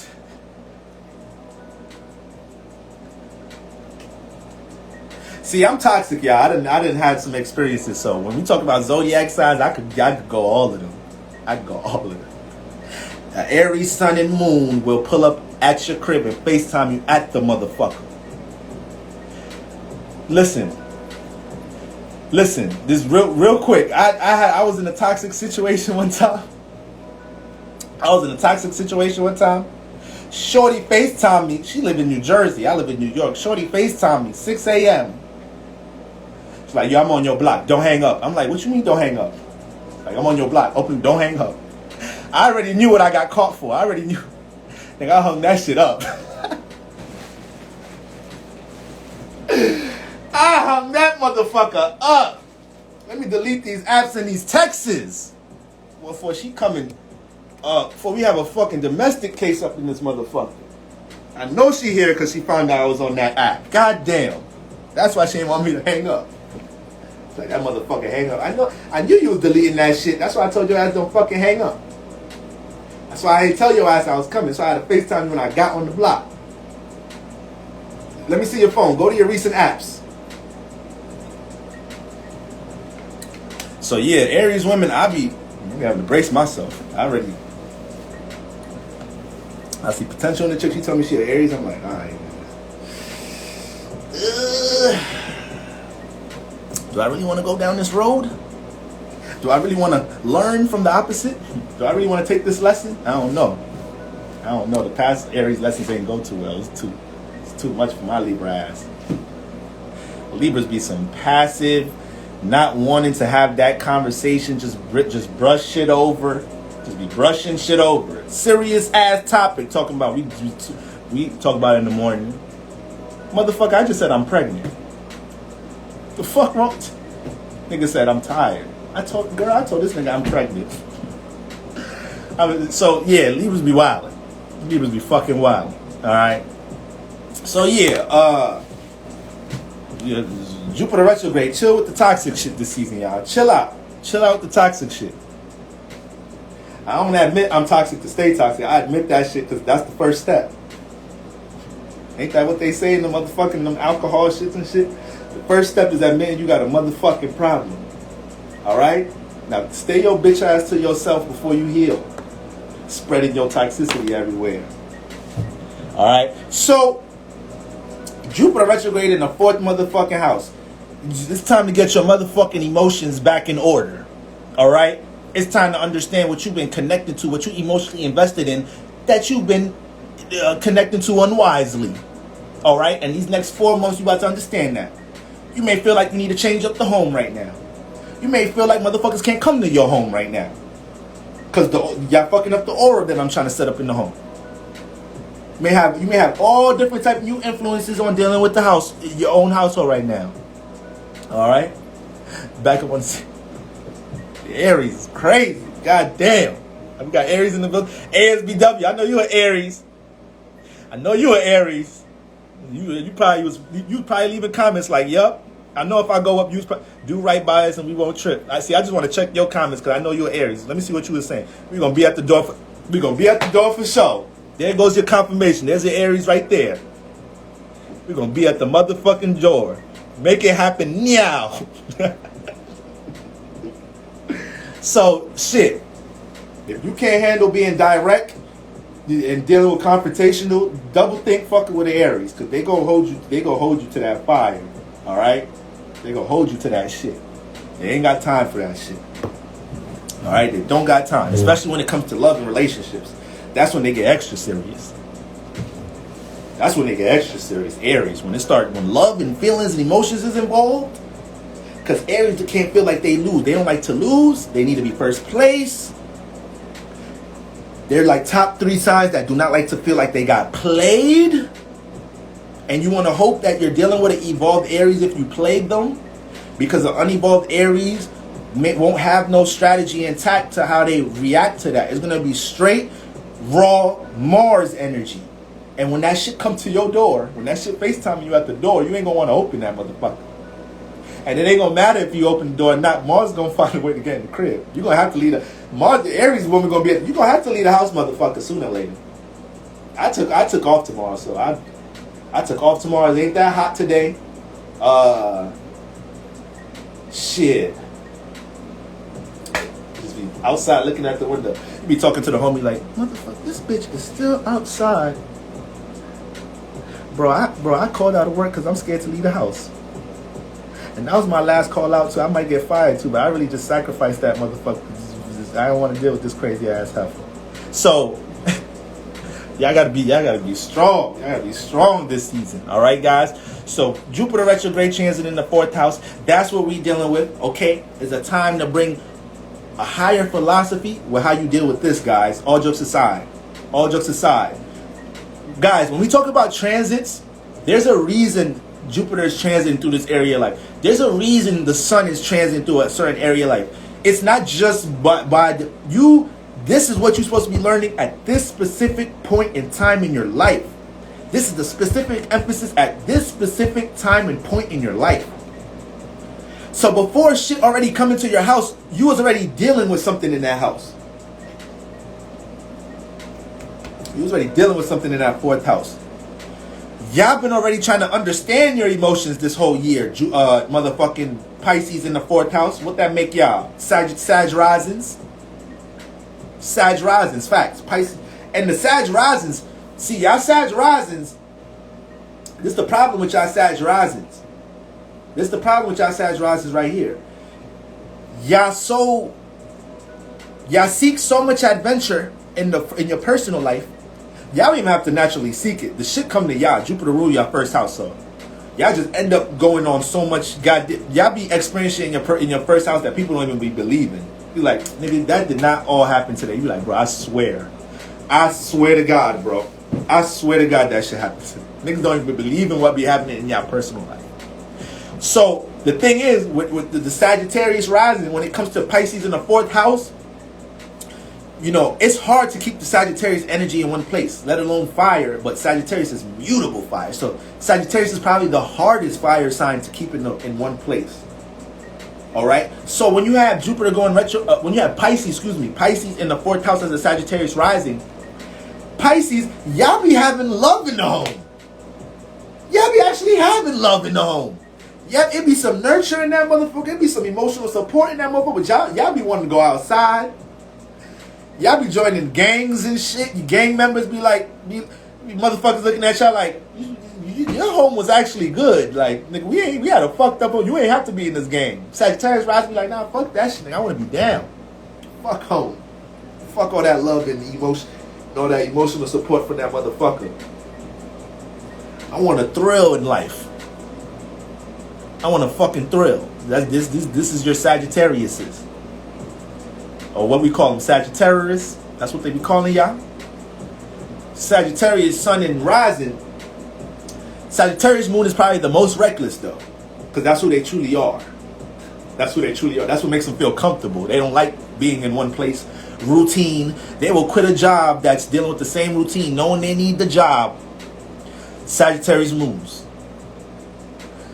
A lot of people that have heavy Jupiter influences be homeless, be long lost hippies and shit. They disconnect from reality. They be like, fuck that shit. I'd rather be free homeless than fucking be in that bitch ass routine ass fucking job. Give a fuck with my parents. I don't give a fuck if my parents calling me a fucking I don't give a fuck if my parents think I'm if I'm a waste. I'm free, bitch. Y'all still gotta go to work in the morning. I'm experiencing life. I'm really out here. I'm really out here.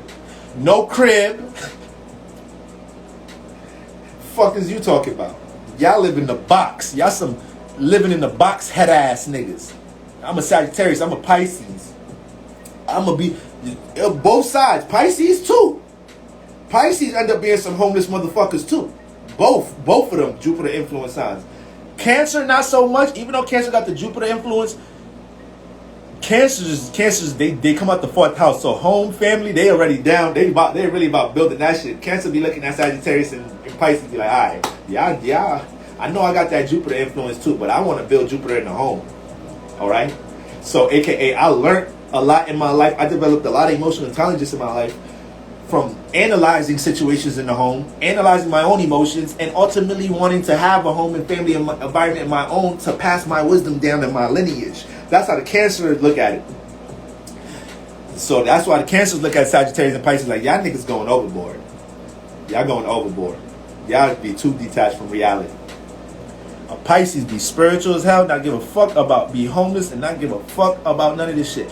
But you know what the crazy thing is? The crazy thing is when your spirit that strong that you could be this the positive. This it sounds funny, but motherfuckers that think like that, I was just joking around talking about like the Sagittarius, like I don't give a fuck if my family think I'm a waste, like y'all niggas gotta go to work. That mentality will always make sure the Sagittarius has a meal, will always make sure the Sagittarius has a shelter.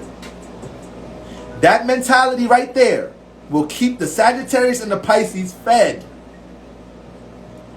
Because they got that much trust in the universe. They got that much trust in God.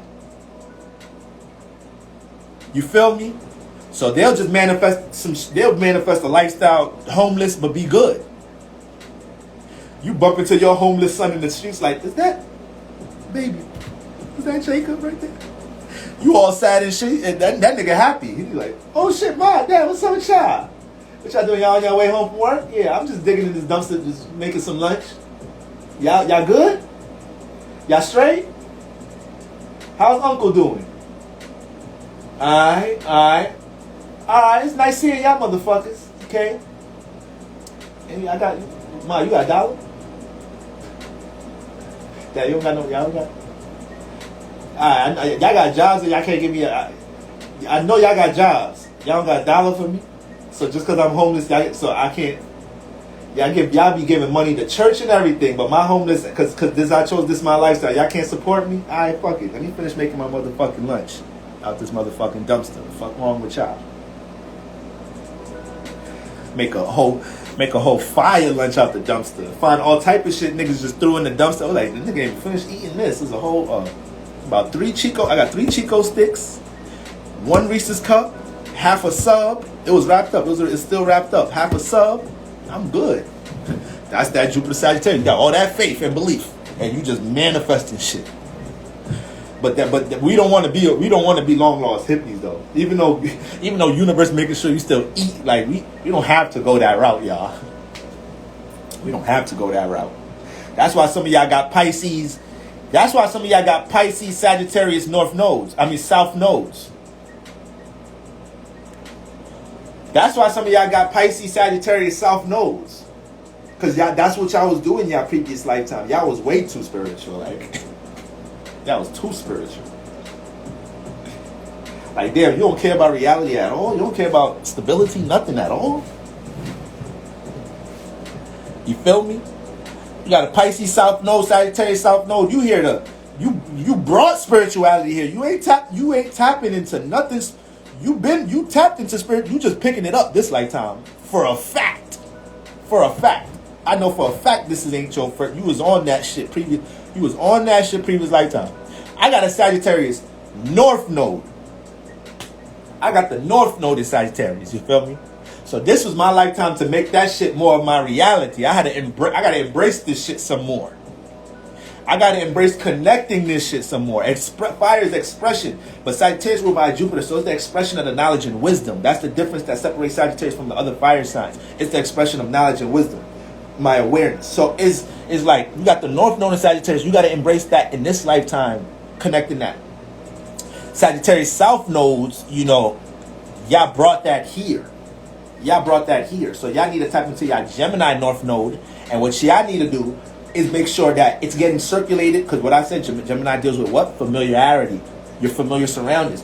So if you got the Sagittarius South Node and the Gemini North Node, you here to make sure you circulate that knowledge and wisdom that you have from all your previous lifetimes with your siblings, within your community, within your surroundings. You have to be a source of wisdom for other people to pick up on your surroundings. You feel me?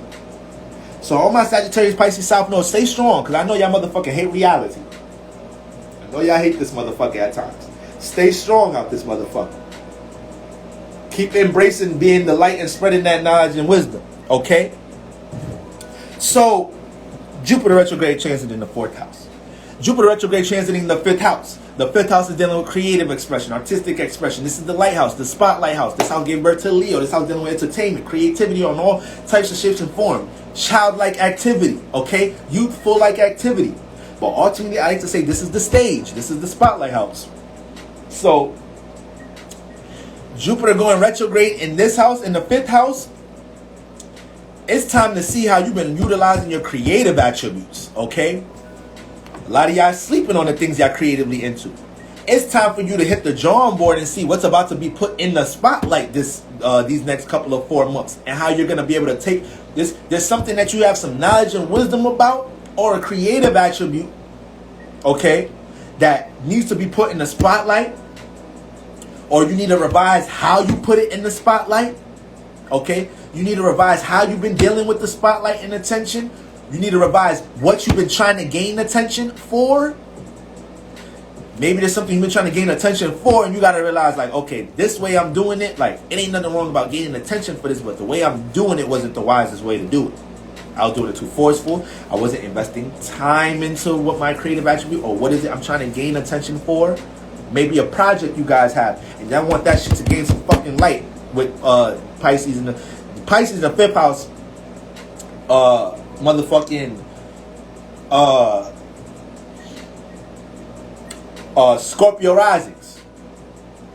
Okay? So the water in the fire houses, y'all water risings, some of the most intuitive individuals in the zodiac. Some of y'all are just way too sensitive towards other emotions, and that disturbs and plays out as a blockage with a lot of things that y'all trying to do, because to even push something out, y'all working on y'all working on receiving. Y'all working on trying to put a stop on receiving shit, my water risings. Y'all trying to work on putting a stop on receiving shit. So the time to even learn how to push something out is like, goddamn, like, there's double trouble out this motherfucker. I can't even put time to learn how I want to push some energy out, because I be taking too much in. I'm trying to filter that shit. So, Jupiter retrograde transit in the 5th house is going to remind you of what you know that you already creatively have knowledge and wisdom about. It's going to remind you of the knowledge and wisdom you already have about what you can do to, you know, embrace being on the stage, or make use of the spotlight and the stage, okay? Jupiter retrograde about to bring all these gems back into fruition for these next 4 months, transit in this 5th house. Now, Jupiter being in this house may have had you a little reckless with how you like to have fun. You may have been hella social this year or whatnot. You know, you may have been jumping into a lot of new experiences. Jupiter gonna make shit kind of turned up. For a lot of you that got Jupiter in the 5th house, your life be like movies damn near. There's a lot of experiences in the creative house. Okay, the 5th house is also like the fun house. I like to say this like the fun house too. So Jupiter going retrograde in the 5th house, you know, it may be a time where you're gonna have to be more wise about how you have fun. You might be having way too much fucking fun. And Jupiter retrograde is like, all right, how are we going to do anything productive with our creativity? How are we going to use the spotlight and the stage in our life in any type of productive way? We overdoing the fun. Jupiter is going to be teaching that. And, you know, if you don't want no babies, strap it up right now. You don't have no babies. You got Jupiter transit in your 5th house. Jupiter bringing expansion. So things that's dealing with creation, it has a huge impact to grow right now. So that's how y'all need to look at it, okay? Anything that you're dealing with creating, all right, bringing into fruition, especially correlated to your creative attributes, this next 4 months is going to be a fruitful time to get that in order, see the right way to do it, the wiser way to do it, the mistakes and errors you made earlier this year, dealing with your creative attributes or how you deal with the stage, okay? But yes, Jupiter in transit in the 5th house, that is the time where a lot of y'all could be, a lot of women be real potent, could push baby out right now. You know, you're doing your little thizzle right now. You just want to make sure you're doing it the right way. You're not trying to make a family right now, because Jupiter had that motherfucker. You will, yeah. That can happen right now. Okay, so you gotta be careful. That's not what you're looking for, or whatnot right now. But you know, everything that's dealing with creativity is gonna be on the highlight. It's gonna be in the spotlight about how you could do it more wisely. All right. It's past midnight. Oh yeah, y'all over there on the West Coast. God damn, I forgot it's like 2 a.m. I forget everybody's watching me from different places. So I'm gonna finish with the 6th house, and I'm gonna pick up the 7th house tomorrow. All right, y'all. So Jupiter transiting the 5th house. It's also important to understand that there's going to be certain things, because the 5th house is an expression house, all right? 5th house deal with expression. So, you know, there's going to be certain things that you're going to feel like you can't allow people to underestimate about how you express shit. There's going to be certain things that you know, certain knowledge and wisdom that you had in the 5th house that, or just certain knowledge and wisdom that you have that for some reason, based off your environment, relationship you may be in, your upbringing, you realize you suppress how you express yourself. Jupiter wants to expand. So this is going to be a time you feel more courage, and you're going to feel more of a leap of faith to be like, nah, people are not going to underestimate my expression. Nah, it's not happening. It's not happening. Matter of fact, it's 40 people in here. It's 40. We gonna keep it rolling. We gonna keep it rolling, y'all. All right. So Jupiter retrograde in the 5th house. Y'all gonna be in a space right now where y'all gonna understand how suppressing yourself in creative expression has been a detriment in your life. If that's been the case, okay. And Jupiter retrograde is helping you to get all that in order. It's helping you to move with your expression way more wisely. All right. So that's what y'all gonna keep in mind. Jupiter transit in the 5th house.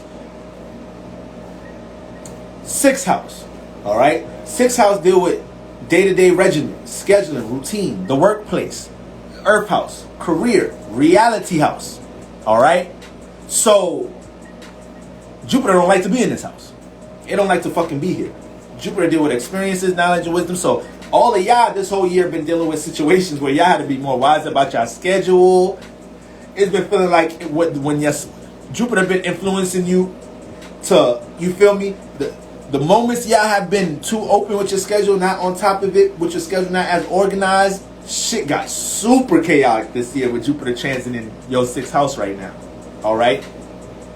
That shit has got super chaotic with Jupiter transiting the 6th house, because Jupiter's trying to show you, look, that's how it has to teach you there. Jupiter has to teach wherever it's at. Okay? So Jupiter in the 5th house people might run into situations, once again, with their friends or a circumstance that pushes you to express yourself.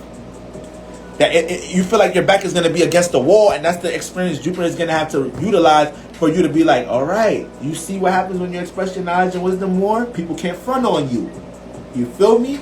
So Jupiter transit in the 6th house, all the knowledge and wisdom you got about how you deal with scheduling, organizing, routine, that shit has to be put into place. It may have been a real unorganized early.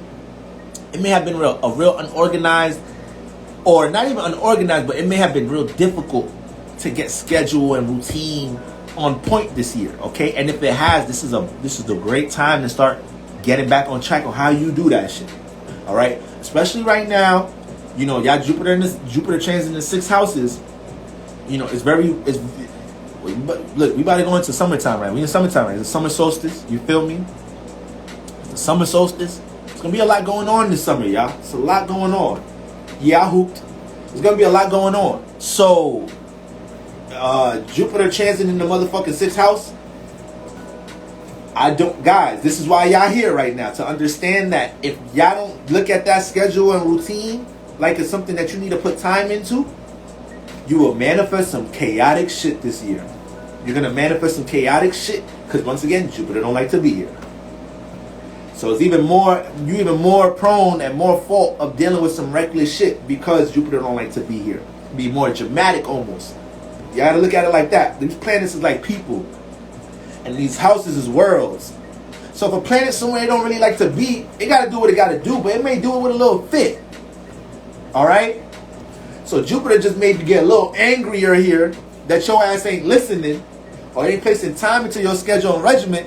That is like, all right, let's jump in. I ain't going to send the soft lesson first. We're going to just send the harsh-ass lesson first. Fuck that. Because I don't even like being in this motherfucker. Dealing with all this boxing and confinement and schedule and time and clocking in and clocking out. I hate this shit. I just want to experience and expand. You feel me? Used to be at West 4th. That's crazy, yo. I done did everything basketball-wise. And I never fucking played at West 4th, bro. That shit is fucking crazy. Like, I never played at West 4th. And that shit used to be popping when niggas was young. West 4th was it. Niggas want to go there, get a nickname, all that shit.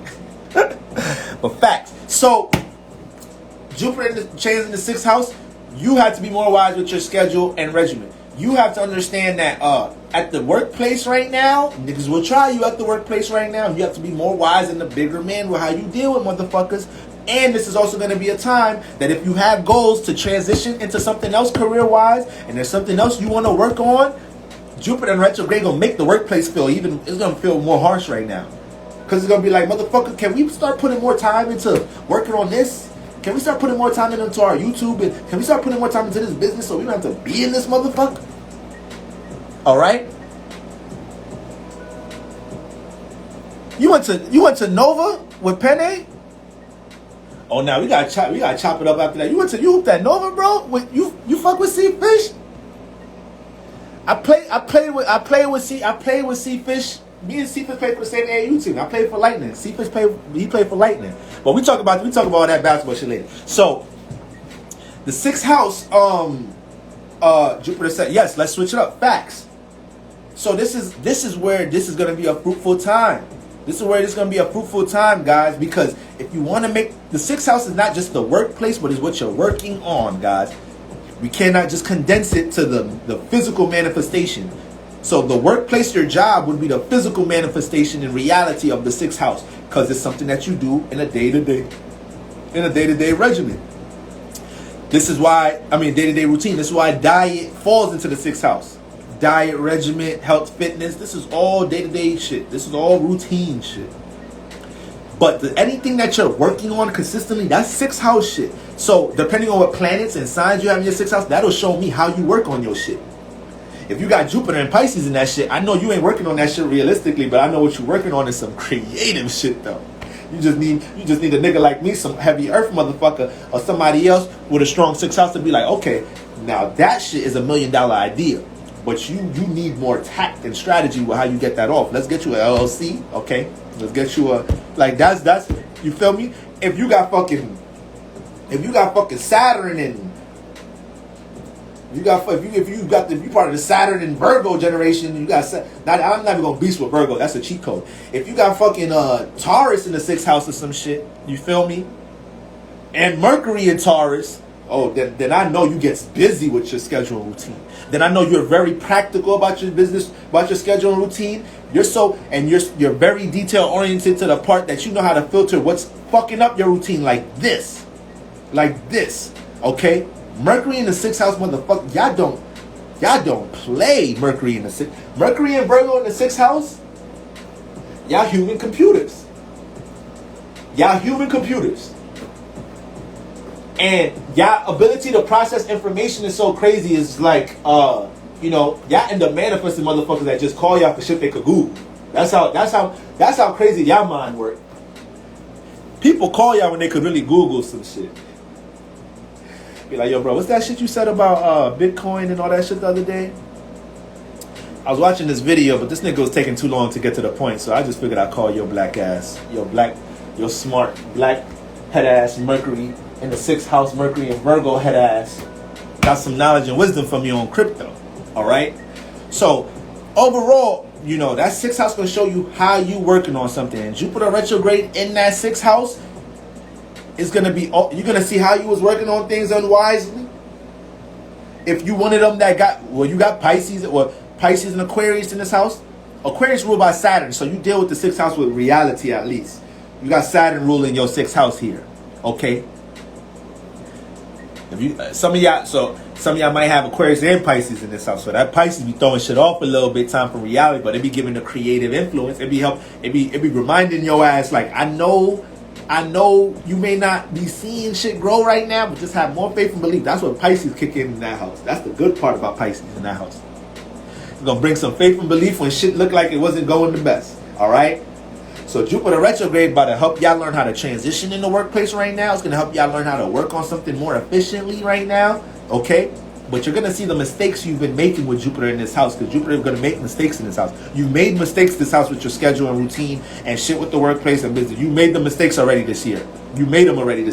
It's retrograde time. Now it's time to capitalize on the mistakes, grow from the mistakes, okay? Learn how to have a tighter schedule and routine so motherfuckers can't throw your shit off. Alright?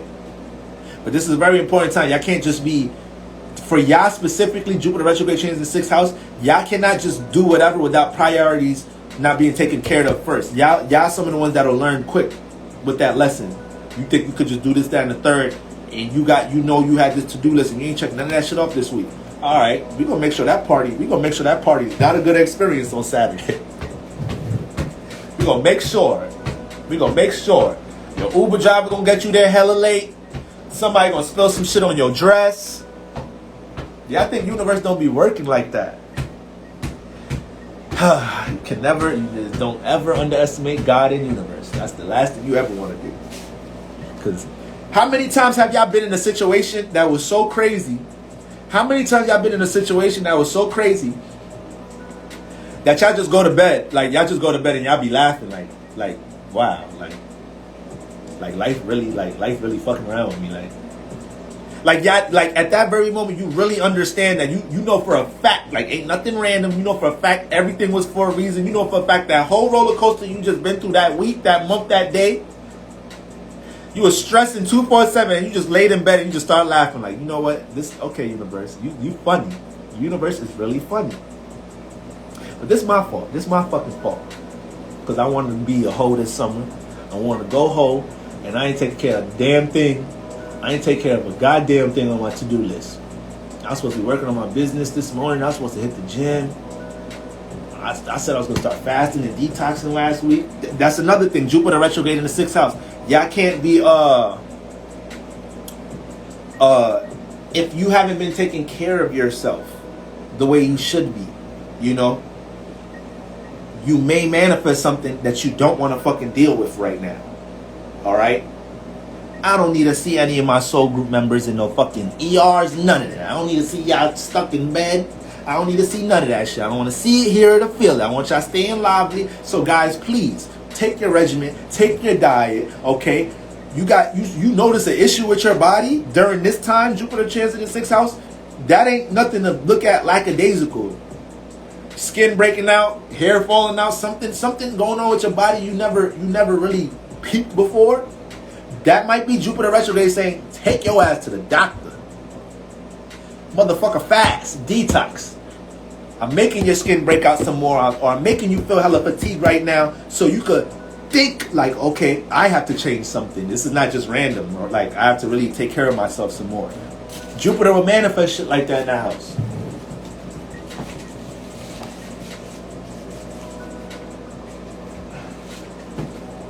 Let me get 1 minute, y'all. Y'all know I was drinking hella water.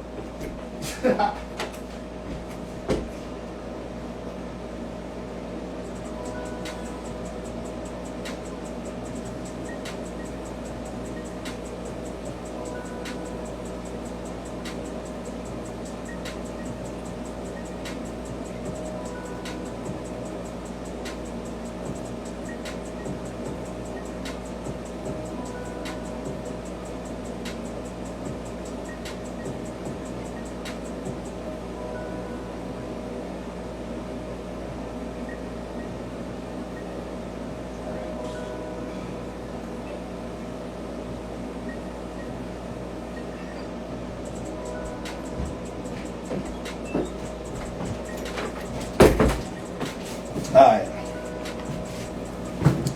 Oh, y'all real ones. Y'all real ones. Y'all really want these energies tonight. Alright, boy, hurry up. Take your funky ass time. Okay, what's next? 7th house? Yeah, you was just finished 6th house. That's 7th house next. Okay, you good? You ready to go? Y'all not playing tonight. Alright. Alright, let's get second half, let's get through it. Alright, so that's my 6 houses, y'all. That's my 6th house. Okay? Remember, Jupiter don't like being there, so y'all gotta be on point for real, for real.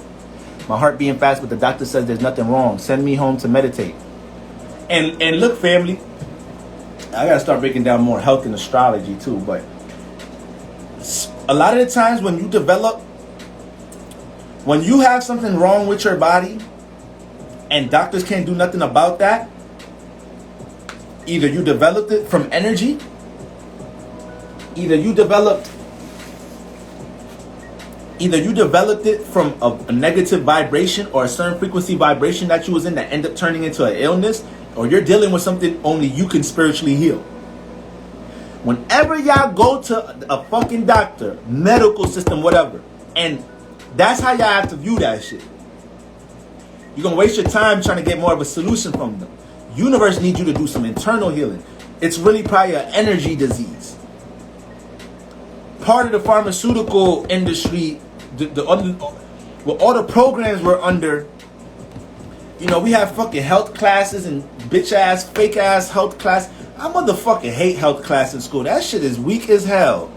Health class in high school was weak as a motherfucker. All the shit they really could have been, when I really look back and think now, all the shit niggas could have been really teaching us about health in high school. They was teaching us some motherfucking bullshit. But anyways, with the programs and the pharmaceutical industry, that we've been taught to think, you know, the only way you catching some shit is from, the only way you dealing with some physical illness or whatnot is from like food or whatnot. No, motherfucker, you will develop a disease from energy.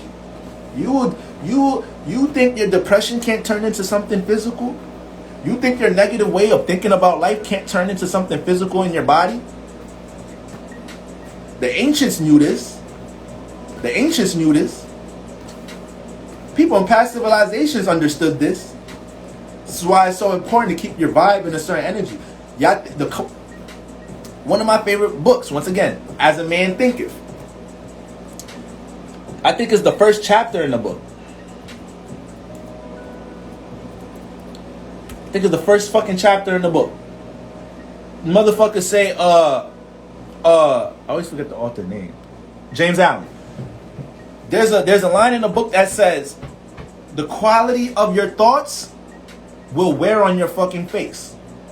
People that have negative thoughts, over time, they will physically start to manifest distress in the face, more creases in their fucking forehead, all type of shit. I be seeing motherfucker. It's so easy for me to walk past a motherfucker like, hey, I don't want to exchange no thoughts with you. I don't want to exchange no thoughts with your fucking dark. With your face is so fucking tight. I know your thoughts hurt in your head. I don't want to receive none of them shits. It's gonna hurt my head. All the face care routine shit I be doing, you ain't about to fuck my face up with your heavy ass, negative ass thoughts. What the fuck wrong with you? So this is important, family. The quality of your thoughts. That shit is more. Some of y'all got energies. Some of y'all got energies where your emotion is already naturally displayed on y'all shit. Is y'all can't help but wear the emotion on the sleeve. Some of y'all already got them energies naturally. So we don't want to be fucking getting creases in our face and all type of and motherfucking eyebrows just stay like this. Can't even move the motherfucking eyebrow no more. Motherfuckers just think you always analyzing them when you talking to them. Like, nigga, why you nah, it's just how my shit be, bro. It's just, I be thinking hard on shit. My shit just be like that. It's like, I just thought you was like, I thought something was on my face and you was trying to see something on my face, but that's just your face? Alright, okay. More power to you. I think you need to meditate though and start thinking a little light about shit. I think we need to just learn to let shit go. I think we need to just learn to let shit go a little bit, bro. That shit's starting to wear in your face. But alright, I ain't gonna. That's your face. I'm sure you already know about your face. So I ain't gonna rub it in. But anyways, this is important, family. So that sixth house. Once again, whenever y'all dealing with shit like this, everything's a sign in life. Every single fucking thing is a sign. The more you get into astrology, you start realizing everything is a fucking sign. So you dealing with a fucking physical issue. I didn't develop all type of shit physically that I had to get to the root of my damn self because I knew doctors was gonna help me with the shit. I knew doctors couldn't help me with this shit. You feel me? I'm like, yeah, I must have developed this from this, that, and the third. So let me go fast. All right, let me start getting proper rest. Let me start fucking making sure I'm hydrated out this motherfucker. All right, let me be conscious about the type of thoughts and emotions I'm harnessing. So that's very important, y'all. Now, 7th house. Jupiter retrograde transit in the 7th house. What is the 7th house? The 7th house is how we deal with connecting with others on a one-on-one level. This is an air house. Air house to deal with relationships. This house is opposite from your first house. So the first house is your personal outlook. Now we're dealing with the second half of your chart. The second half of your chart from 7th house to the 12th house, this is the external realm. This is outside. Alright? The 7th house is gonna this is how we deal with people on a one-on-one level, on all levels, but also emphasis on intimate and romantic relationships. So Jupiter in the 7th house going retrograde. Now Jupiter already being in this house. What we got? We got Pisces in the 7th house. So what we got? Pisces and Aquarius. Okay.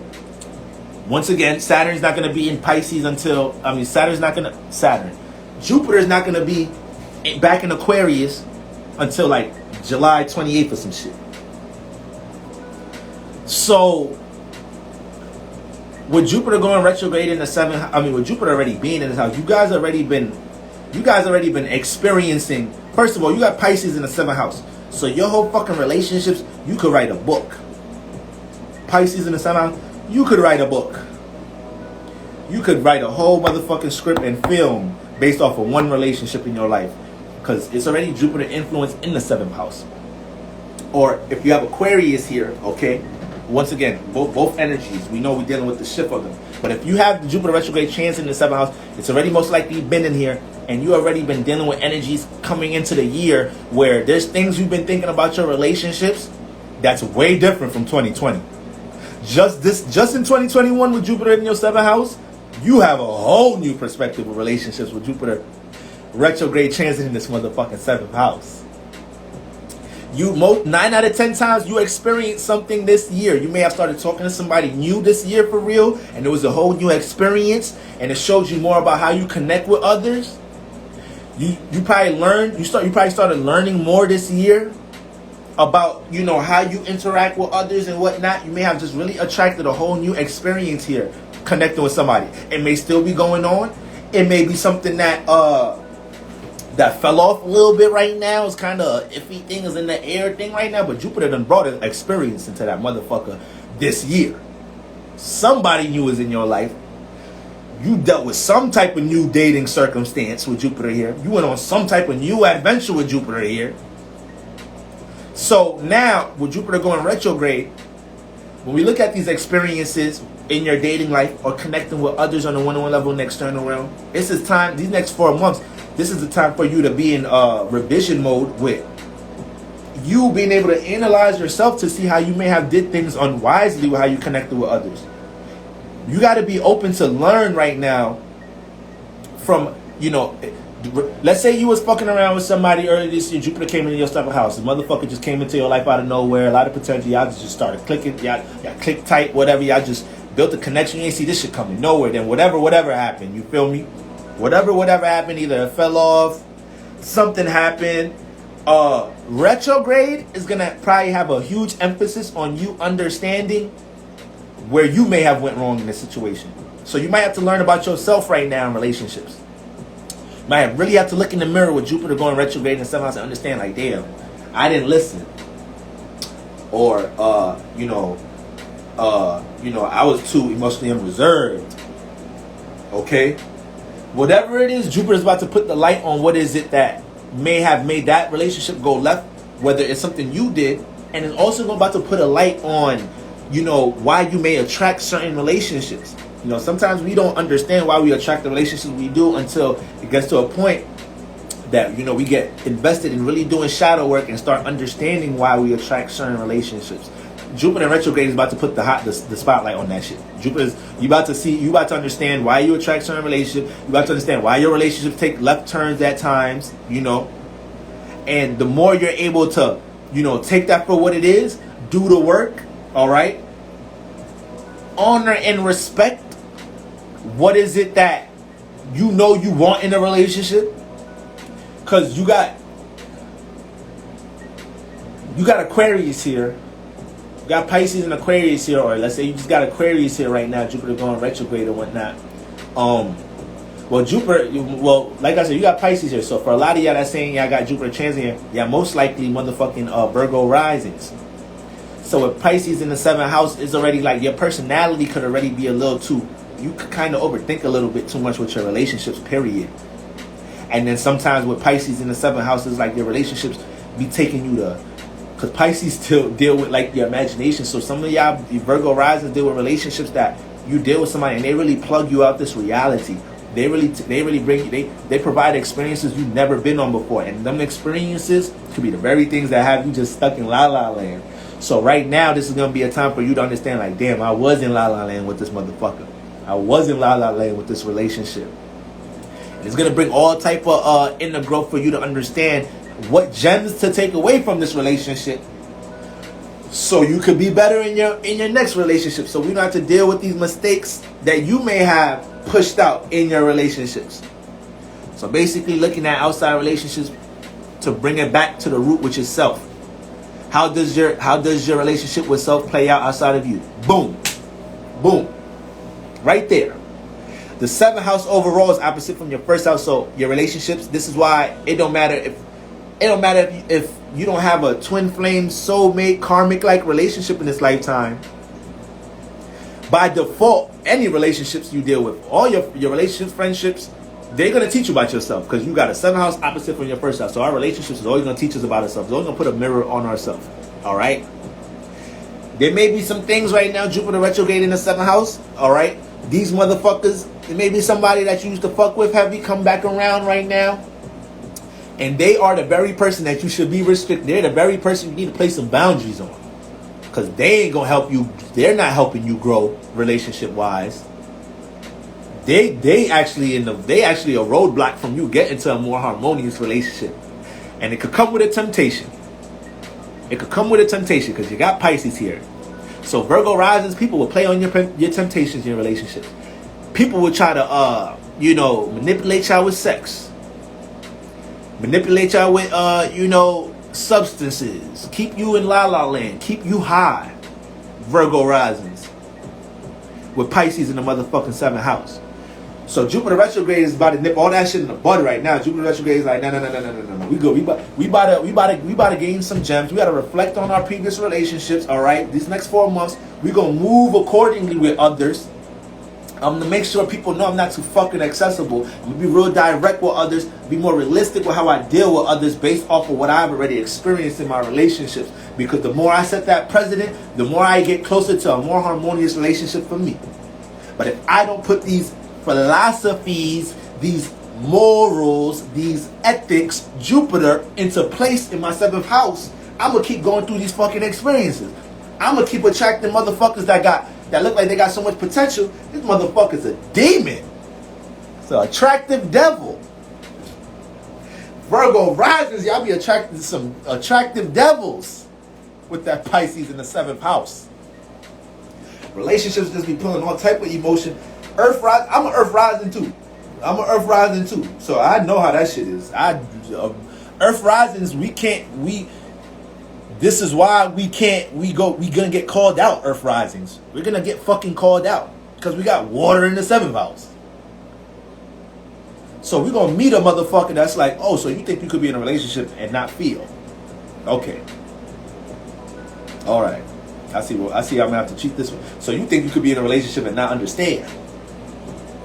So this shit is just a business transaction for you. You just looking at this like I'm just some realistic, like I'm just some little individual that you realistically practically positioning in your life. Like you're not trying to feel this relationship out for real. That's what we be running into, Earth risings. And then you're going to end up tasting your own medicine, getting in a relationship with that water in the 7th house that drags so much emotion out of you. Make you start realizing you got emotions that I didn't even know I had anymore. I didn't even know I had these. I really didn't. I literally did not know I could cry. I didn't know until I started dating this goofy motherfucker. So that's what that water in that 7th house is going to do. Especially that pipe. Well, I ain't gonna front. They all tough. All Earth rising. They all tough. I got Cancer in there. So I be meeting the people women I done dated. They aggressive trying to pull emotion out of me, and I could be aggressive trying to pull some emotion out of me. You know. And it gets to a point where it's like with you being the Earth rising water in the 7th house. That is like, all right, damn, I actually like this motherfucker, but I can't be nonchalant with her. Like, she not jacking that. I cannot be nonchalant. I cannot just think I could just, practically move things around like it's a chess. No, I have to actually connect. God damn, I gotta actually understand her and shit. Gotta understand her emotions and shit. I gotta compromise with her. God damn. I thought we could just get in this shit. I thought this shit could just be 1, 2, 3. You like me, I like you. We kiss, fuck, have sex. We do this, that, and the third. We have children. That's it. Like, why you gotta why so much feeling? Why so much feeling got to be in a relationship? In my head, I just had an idea. I just thought this was actually like just a practical plan. But you invested emotionally. Like, Earth Risers be thinking like relationships don't. Earth Risers be thinking relationships like y'all be getting knocked upside your head in relationships. Y'all be getting knocked upside your head in relationship with that water in the 7th house. But overall, Virgo Risers, this is what y'all dealing with that motherfucking Pisces and Aquarius in that 7th house. It's gonna be people. It's gonna be all type of situations that you're gonna have to reflect on how you dealt with your past relationships, especially that you may have dealt with that experience this year with that Jupiter flying into that 7th house. You may have been a motherfucker that swept you off your toes this year. And now you got to really learn to self-check yourself. A lot of y'all was in situations, once again, it don't even have to be a toxic person. It could just be, once again, it could be somebody that, like I said, somebody you really like, and now you realizing like, damn, like you're gonna have to realize Jupiter retrograde, you actually like this person, Earth risings, Virgo risings. Like, you can't lie to yourself. Like, you have feelings, like you like the person. Like, Jupiter retrograde, like, all right, motherfucker, look, take it one day at a time. Okay? We're gonna take it one day at a time, connecting and expressing emotions to this motherfucker. Stop panicking so much, Virgo rising. It's hard to tell Virgo rising stop panicking so much because they're gonna experience 9 out of 10 times. They're gonna experience that high with somebody in their relationship life with Pisces. They're gonna experience that high, that fantasy. Pisces deal with fantasy, so Virgo rising, y'all gonna run into that. So then it's like all your relationships after that is like, you be a little bit on top of shit. Yeah, Capricorn rising, we got Cancer in that 7th house. We got Cancer there. So we'll have people aggressively try to make us react to emotions. We'll have people the 7th house teach you how to conduct yourself in the world, how to deal with others in the world. So as Earth rising, our personal approach, our personal outlook in the world is real practical, realistic. But when you get into water in that seventh house, you gonna manifest situations that you gotta realize when you're dealing with others. You gotta learn to be understanding, caring. You can't just be so cutthroat, practical, 1, 2, 3 technical. People have emotions. People been through things. You gotta learn to value somebody else's input. All right, you gotta learn to feel for others at times. That's what that water in the seventh house gonna teach you. Okay, and yeah, those past relationships, facts. So these next 4 months, y'all, so much clarity to come through your relationship. And if you ain't talking to that motherfucker that you was talking to early that year that sweeps you off your feet, he or she coming back. Facts. 10 out of 10 times. They coming back these next 4 months. If there wasn't no direct closure, if it wasn't, they coming back. And if you got emotions for them, feelings for them, be mature with the way that you deal with that situation. Don't run from your emotions. Don't run from your emotions, okay? If this is something that, you know, resonates with you, allow Jupiter retrograde to help you move more wisely. Remember, Jupiter is dealing with emotional intelligence as well. So you got that shit transiting in your seventh house. This is a time to be, you know, more wiser with how you deal with it, connecting with others, interacting with others. Okay? Yeah, fuck those emotions. That's what I be saying. I'm fuck them emotions. Fuck them shit. I'm gonna tell y'all that shit. I'm trying to help y'all, but personally, fuck them emotions. Fuck them shits. Have me in my motherfucking feelings over shit I don't want to be in my feelings about. You know, I don't know if there's any earth moons in here. We hate being in our emotions about some shit. If we want to be in our emotions about some shit, it's some shit we want to be in our emotions about. Like, a earth moon got no problem. Earth moon got no problem stressing and being mad about some shit at work, about career. A earth moon be in a whole relationship turbulent as a motherfucker. Taurus, Capricorn, Virgo moons. Your relationship turbulent as a motherfucker. You worried about how much money your business is making that week. You're like, yeah, she'll be alright. She'll be good. But anyways, bro, yeah, so alright. So yeah, motherfucking Ethereum them dropped. Everything dropping out this motherfucker this week, man. This shit stressing me the fuck out. Oh, her? Yeah, she been crying all day. She good. She straight. She been she alright. That's what she do. She just cry. You know women, bro. Anyways, nigga, do you think Ethereum going back up this summer? Earth moons. Goddamn. Alright. So I was dragging myself too. I know how it is. But if we don't learn how to feel, we're gonna end up dealing with more motherfuckers that make us get the taste of our own medicine in the seventh house. We're gonna have to learn the hard way. Yes, earth moons, you have emotions. Yes, you actually do. You actually do. You do to the point that when you actually have to feel it, it comes out in the extreme. It comes out in the extreme. So, like, I can name the last 5 times I've cried in my life. Like, I could name them shits. Like, it take a lot. It take a lot for me to move that type of emotion. I guess it is a correlation to having the moon in. People be thinking I'm insulting earth signs when I say dry. It's not an insult. It's the fucking temperament of earth. Earth is fucking dry. Water's moist. Like, it's the element. It is what it is. Y'all can't be taking that shit insulted. You know your ass is dry. The fuck? Earth risings, earth moons, you know you dry. Okay? So, when you looking at, you can say air, earth, dry, fire, and water more moist. Okay? Fire is really like water. I don't want to confuse y'all saying that, but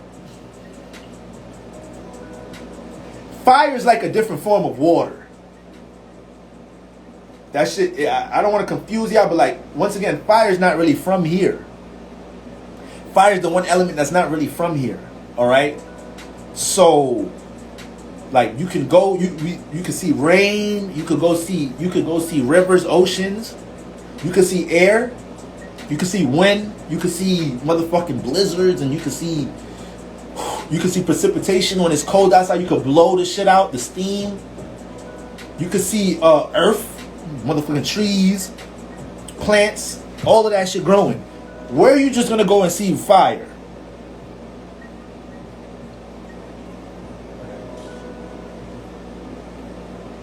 You gotta do something to bring it here. You gotta turn your stove on. You gotta rub 2 sticks together. You gotta flick your lighter.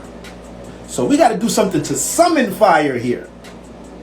So just think about that shit. We have to do something to summon fire here. This is why fire signs be ahead of themselves. This is why fire signs are futuristic. This is why fire signs deal with visions.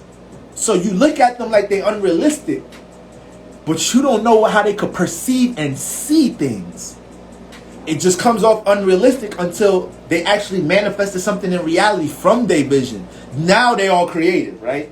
Now they all creative. But when the motherfucker was telling you about the motherfucking vision, he was like, this is one unrealistic motherfucker. This nigga ain't never got no plan, no strategy, no real technical way of doing some shit. Next year, motherfucker single on the billboards. While a heavy earth sign motherfucker like me was a whole time I'm telling the fire sign, I'm telling the fire sign all type of shit because I feel like they moving unrealistically. Fire sign creativity making them millions now. Fire sign intuition and vision is just, you feel me? So that's just to help y'all gain more clarity with the elements, y'all. Okay? That's fire. What does fire do? It's light. So it helps you to see. It brings light. So this is why fire signs, Aries, Leos, and Sagittarius, they all bring awareness in some type of shape or form. They make us aware of something in some type of shape or form. Aries may make you aware of a lot of how you deal with your personal issues. Just looking at an Aries, whether they deal with their personal issues positively or negatively, they're going to make you think about how you deal with your personal issues. So you're going to look at an Aries and be like, damn, I don't really be on top of my personal issues like that. Like, these motherfuckers is individuals. They don't give a fuck what nobody think about what they doing personally. Like, I should not give a fuck more like that. They give you that awareness. Leo's going to give you the creative awareness. So you're going to look at a Leo and be like, damn, I need to be in a spot. I need to get some attention in my life. Like, I need to learn how to be on the stage like that. Like, I'd be nervous if I was on the stage like that. Like, how they just be like, they just so comfortable, like, expressing their thoughts and feelings like that in front of everybody. Like, and they not even thinking about what other people think about them. Like, they just out here shining and expressing. Like, that's what the Leo make you think. Then the Sagittarius, you look at the Sagittarius, and then you start realizing, like, okay, you look at the side, that's the mutable fire. It's the knowledge and wisdom spread fire. So that fire have you thinking like, okay, this motherfucker is making me realize that you got to have your own morals and ethics in life. That's what they going to make you aware about. I can't just be adapting any religion or whatever. Like, I gotta develop my own shit. I have to have my own belief system. Because Sagittarius, these are teachers, are preachers. You know, they bring their experience and they express that shit. A lot of Sagittarius, their music or whatnot, is going to have a lot of storytelling. A lot of shit. The fuck Lil Baby be talking about all the time. Lil Baby be talking about him in the trenches 247. Who else is a Sagittarius rapper? DMX. It's going to have some knowledge and wisdom in they shit. DMX be praying on the track. R.I.P. to the GOAT. Alright? So boom, that's what we dealing with the 7th house, y'all. That's what we dealing with the 7th house energy, okay? Jupiter retrograde transiting the 8th house. Now, when we're looking at the 8th house is dealing with hidden energies, everything behind the scenes, all right? Our emotions that we keep suppressed. We keep behind the scenes from others. Jay-Z. All you got to do is listen to Jay-Z first couple of albums. You know the nigga whole life. He got stories for days in his albums.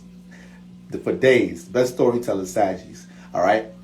So Jupiter going retrograde in the 8th house. The 8th house deal with your deep motives, deep passions, transformation, sex, which is the joining of two energies, mysticism, all right, nonverbal communication, behind the scenes energy, the occult, spirituality, all right, other people resources. So with Jupiter in the 8th house, This year, you already probably been learning a whole bunch of things behind the scenes. You probably been experiencing some things that people don't know you've been experiencing. You probably started getting into something new. Probably started learning about something new, but you haven't been telling people you've been learning on it or working on this. All right, you probably been in some type of shape or form. You jumping into some experiences behind the scenes that others ain't aware of right now, because everything that transits through your 8th house or whatever's in your 8th house, it's behind the scenes. Okay. So this is why people with the sun and moon in the 8th house, it don't matter. It could be sun. It could have sun and moon in Leo in the 8th house. This is gonna be the most behind the scenes Leo you ever saw. They still gonna dress nice. All right. They still gonna dress really nice. All right. Still gonna be a little hard headed. Okay. Still gonna deal with their creative expression. But they may not be as dramatic as the regular Leo. Okay. May not crave the spotlight like that as they're not gonna crave the spotlight. It's gonna be altered to a degree. It's gonna be altered to a degree. So I like to say, when you got the sun in the 8th house, you're the light in the dark. So you probably might be the person that's the leader for occult people, leader for an organization, an esoteric organization, or some type of association organization that's behind the scenes. You the leader for that. You the light in the dark, the leader of the dark. And when you have Jupiter in this house, once again, you've been experiencing a lot of things behind the scenes. You've been learning a whole lot about how you could probably utilize the resources of others to build your passions and motives. Okay. Now it's going retrograde.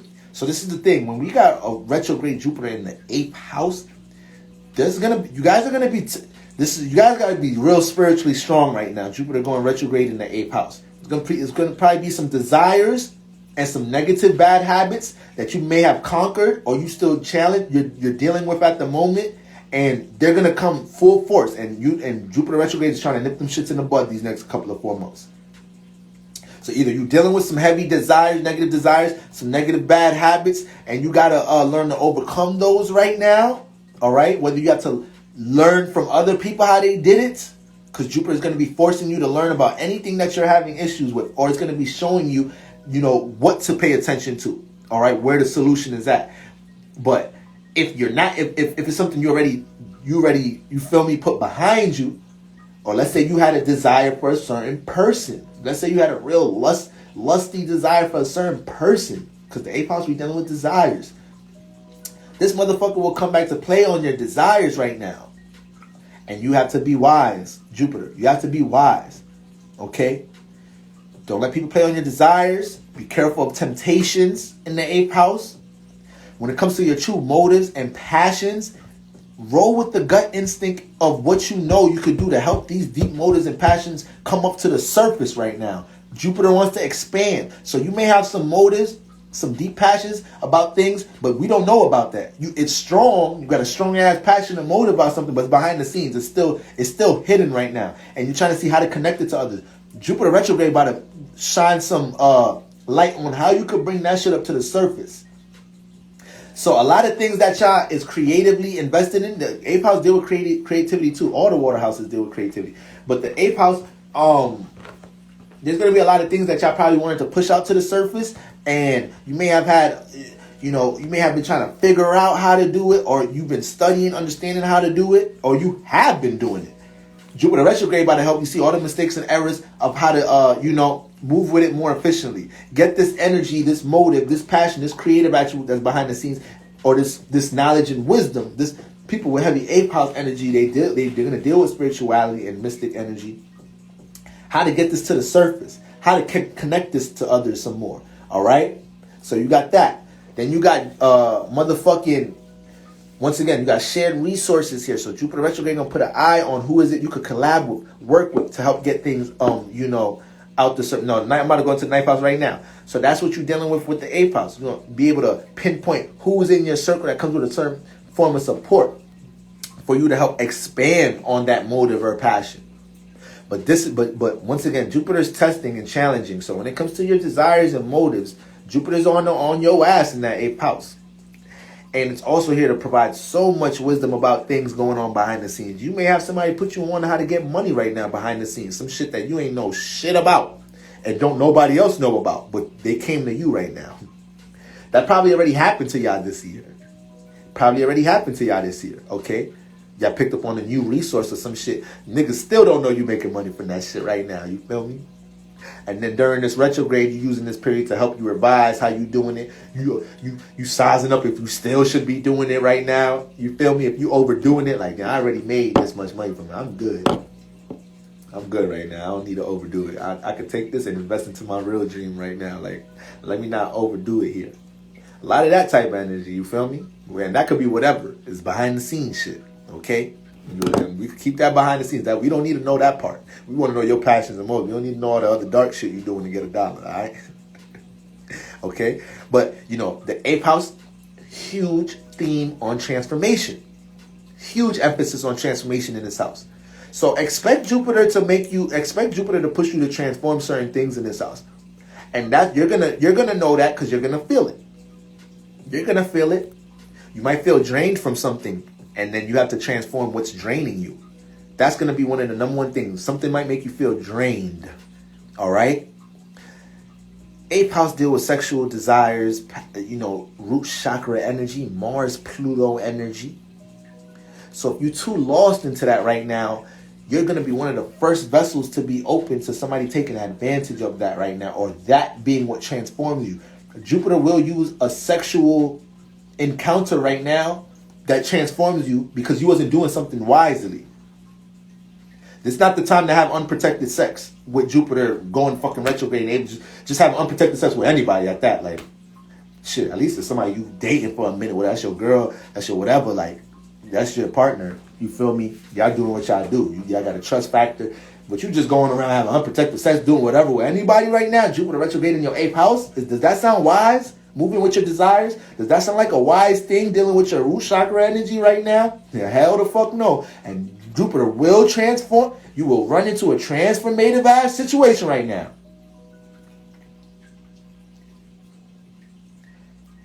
It could be worse than getting pregnant. It could be worse than getting pregnant. The 5th house is more, Jupiter in the 5th house is more so getting pregnant. The 8th house is more STD talk. That's that. That's what we're talking about, the 8th house. The 8th house is nasty. The 8th house is all dark and nasty. It ain't no light here. It's nasty. It's monsters and demons and devils and all type of shit in this motherfucker. So you gotta move wise right now when it comes in the name of a desire, in the name of a temptation, in the name of the root chakra. You gotta be wise right now. Jupiter not playing that shit in the 8th house. And like I said, y'all probably already encountered situations earlier this year, people playing on your temptations, or you feeling drained because of how y'all dealing with that energy. And now retrograde is helping y'all to understand, like, I gotta be more wisely with how I connect with others, because I be wilding. Does Jupiter retrograde hit you harder if it's your chart ruler?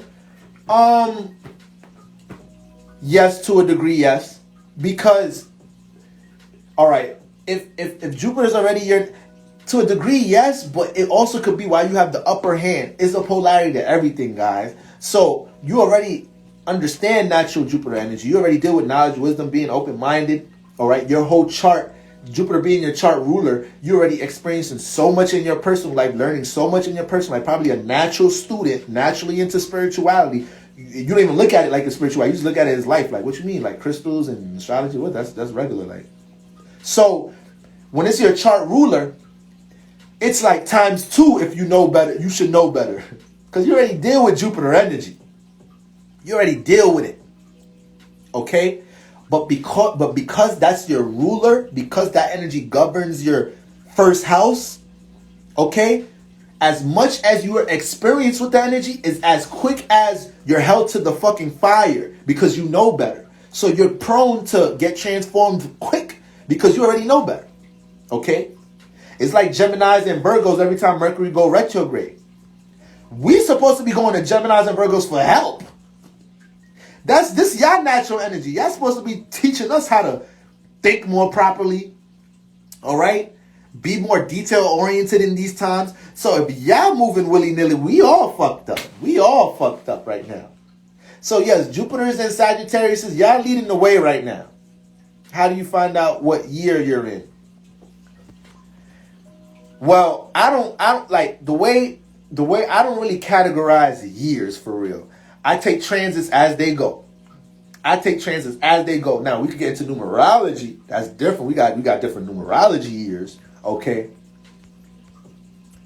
But so like Sagittarius, Pisces, y'all leading the way right now. Y'all leading the way right now. Y'all are the ones that's supposed to naturally be doing shit with wisdom, open-minded. Y'all the ones that are the natural teachers and preachers. Okay. So if y'all out of whack, we all fucked up this. We all fucked up this motherfucking Jupiter retrograde. Aquarius and Capricorn. Saturn's retrograde. Y'all supposed to be leading us right now with reality. With how we deal with structure and organization. This is why if y'all haven't been on top of y'all finances, investments, business and stability, it hasn't been that good of a 2021, hasn't it, huh? It's been a little shaky and turbulent, huh? Because you know better than us. This is your natural energy. You know how to put restrictions on things. You know what makes sense to build upon. What relationships make sense to build upon. What businesses make sense to be a part of and build upon. All right? So that's what we dealing with right there, all right? That was a good question. Moon Fairy, bitch. I fucks with that name. It's the Moon Fairy, bitch. I fucks with that name. That's fire. So, Jupiter, that's what we're dealing with in the 8th house, y'all. Jupiter retrograde transiting the 9th house, okay? So, Jupiter love to be in this house. It's home. It's finally fucking home, all right? So, the 9th house is the house of enlightenment. It's the house of enlightenment, the house of experience, all right? Whatever planets or signs you got in this house, you're always experiencing, you're always learning, okay? You embarking on all different types of adventures in this house. And ultimately, this house is expanding your knowledge and wisdom. This is a spiritually inclined house. The 8th house is also a spiritually inclined house as well, too. So that's why y'all got to move extra wise there, too. They ain't fucking around with y'all in that 8th house. They really is not fucking around with y'all in the 8th house these next 4 months. For real. For real. It will be... I really mean everything I said about that 8th house shit. Like, I do not want to see, my spiritual family members getting some crazy transformations because your ass was a little too horny that weekend. Because you couldn't go on one date before you got it popping. You couldn't just exchange numbers and talk for a week. You just had to get into your one night stand mode. You just had to. When I told you Jupiter retrograde in your damn 8th house, and you open to so much shit right now, and you got to move more wiser with your temptations and desires. And your passion, all right. So please, Jupiter retrograde transit 8th house, please, okay. Jupiter, but that 9th house, Jupiter retrograde transit the 9th house. Now, the 9th house is home here once again. This is the house of enlightenment. This house is dealing with travel, expanding your horizons, foreign culture, foreign land. So when you got Jupiter retrograde, Jupiter is already here. So this whole year, y'all already been on some like, this is the year I'm traveling some more. This is the year I'm experiencing some more. This is the year I'm expanding my horizons. This is the natural psyche you've been in, and if you got energies that keep you real comfortable with how you deal with your familiar surroundings, you've been pushed to expand your horizons. You've been pushed to experience new things and adventure new things. Okay, you truly have not liked any form of restriction, refinement right now. This year, that shit felt super fucking uncomfortable with Jupiter transit in your 9th house. All right? I naturally have Jupiter in my 9th house. I naturally have this. Okay? So, when it comes to Jupiter transit in your 9th house, this is like belief system upgrade. All morals and ethics, 1234, that's my fucking number. That's my fucking shit. We in alignment, y'all. So, when we're looking at Jupiter transit in the 9th house, you've been forced to develop all new types of morals and ethics about shit this year. All the fucking belief system, all the things you truly believed in, a lot of spiritual perspectives you had coming into this year. Them shits is done. Them shits is remixed. You got new ones now, or you've been forced to develop some new ones. AKA, you've been pushed into experiences to understand that other belief system or that moral, that philosophy that you was attached to, it was some false shit. or it was some shit that was thrown on you from your parents, from your environment, at school, from some type of indoctrination. So Jupiter's in this motherfucker like, nah, we developing our own perspectives and morals and ethics about things. AKA, we're going to analyze our own personal experiences some more. I'm going to learn to build morals off of what I've actually personally experienced and not what motherfuckers have been trying to teach me.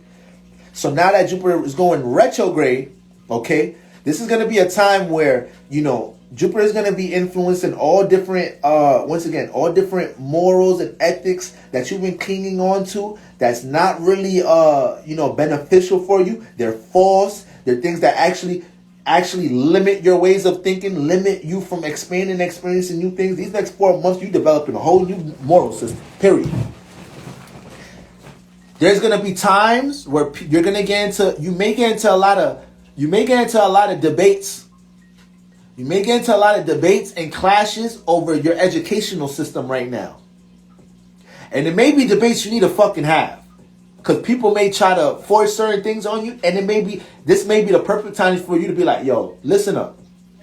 Y'all can't believe in what the fuck y'all want to believe in. But based off what I personally experienced in my life, this is the moral system I've developed. This is what this is. You may have to talk to your family like that during this transit. Your partner may have to understand something, may have to understand that you experience certain things coming into this relationship. And you have to express and be 10 toes on what is it that you feel strongly convicted in when it comes to what you have faith and belief in. It's very hard. This is why, you know, people that deal with religion and all that shit, it's real strong spirits gonna snap out that shit quick, because it's like, hold on. Y'all just throwing shit on. Y'all just throwing perspectives. I ain't even get to experience nothing yet. I ain't even really get to experience shit yet to even have my own morals and ethics. So a strong spirit ain't gonna really resonate with that, because it knows a real belief system is through your own personal experiences. There's certain shit I personally experienced, and there's certain shit you personally experienced. And because of these things, we have different belief systems about things. Now, we can enlighten each other. We can share experiences. aka we can learn from each other and expand. That's what Jupiter, 9th house. This is what we're doing. This is what we're here to do, period. We're here to learn. That's what life is about. That's what your spirit got in the body for, to spiritually expand. Your spirit don't want to be the same size after this lifetime. It got here so it could gain more wisdom, so it could be like, I bet, fuck that human body shit. I'm over that shit. Can we jump into a fucking star now? Can we jump into an asteroid now? Can I jump into a fucking planet body now? You feel me? I'm trying to be in the cosmos next lifetime. I don't know about y'all. I ain't coming back this motherfucking next lifetime. I'm good off this shit. I need to get in a star body. I need to go to another realm next lifetime. I might have to go back home next lifetime. I don't know if I want to go back home, but I need to experience some other shit next lifetime.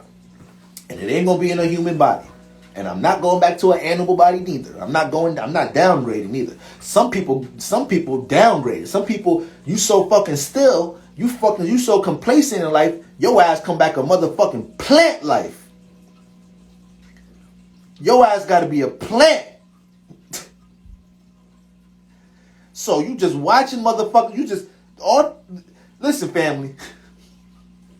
Listen, family, y'all think this should be a joke. This should do not be a joke. You want to be all still, eat burgers all day, and come back as a fucking cow. I don't want that shit for y'all. We did that shit already. Y'all not tired of that shit? Y'all not tired of that shit? Y'all not tired of being animals? Y'all not tired of being in the human bodies, feeling like animals, having these fucking strong ass urges that we gotta learn how to control and shit? That's why we here. That's really why we all in Earth. We all got issues controlling our urges and our physical desires. We so materialized. We got so lost into the physical, so that we had to come back to this experience to evolve real quick to get the fuck, like, all right, I had to go. Ah, man, I gotta go to Earth this time. Damn. All right, let me just go to Earth and evolve from all that materialistic shit, so I don't got to come back to that shit. That's what we all trying to do right now. We trying to experience the material world, but we ain't trying to get lost in this shit. We ain't claiming this motherfucker. We experiencing this shit, we using this shit, and we moving the fuck on. Cause this shit is way greater to experience beyond this realm. We not even seeing all the colors here. We not seeing all the colors. We not hearing all the sounds. There's only it's only a certain frequency vibration spectrum that it gets limited. All right, we're in the third dimension. So once you start expanding into other bodies or other dimensions, you feel me? You're seeing way more. Your experience it's different. It's way different colors and vibrations and shit. The way water, fire, and air and earth, all that shit look, it don't look like that in the other dimensions. It don't look like that in other worlds. Fire all that shit is different. Okay? So yeah, like we gotta the energy that you in right now is manifesting what you incarnating into or reincarnating into. A lot of super lazy motherfuckers is just gonna be something that's very still in the next life. You're gonna be a fucking tree, all right? And trees live for a long time. At least you get in a human body, you might be out of here quick. You might see 60, 80, 100. You don't know how long you're gonna be in that fucking tree like, ain't this some motherfucking bitch? Man, what's it? I came here in motherfucking 250 AD. Man, this motherfucking... I came here in 250 BC, before Christ. Man, this motherfucking year 2000. I'm still out this motherfucking. Niggas is still planting shit around me. I done watched so many motherfucking families in this house move in and out this motherfucking house. I've been in this backyard for a month. God damn. I wonder how much longer I got till somebody just cut my black ass, or my brown ass. Till somebody cut my brown ass. Brown, black, black people brown. It's gonna be, why they taking so long in this lifetime? I thought motherfuckers was cutting all of us for paper and shit. Why I'm still here? Why y'all can't sacrifice me like y'all doing to the rest of the motherfucking trees in the rainforest? The fuck's so valuable about me? Y'all just keep letting me grow and shit. I don't want to grow no more. I've been here for ages. Let me just hurry up and get back in the human body so I can fix the mistakes. All right, yo, at least you're a clown. My barked ass. Nah, my barked ass got it. You gotta pin that. My barked ass got it. Niggas just be leaning on me. Motherfucking dogs be peeing on me. This retarded ass spiritual couple couldn't leave me the fuck alone yesterday. It was hugging the fuck on me and shit, touching my private parts. God damn. Niggas was talking about some grounding shit, just squeezing the fuck out of me. That shit was hurting. You think because a nigga made out of bark we can't feel that shit? Bitch, I'm a spirit and I'm still is an organism. I'm alive. Hug gently, bitch. The fuck?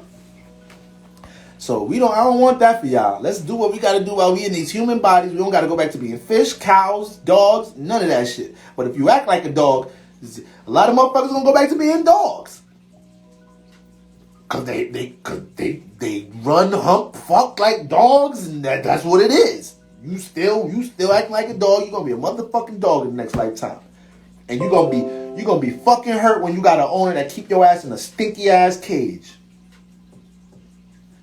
You got a bitch ass owner. You can't even get no dog tail for real. Nigga keep you in the cage.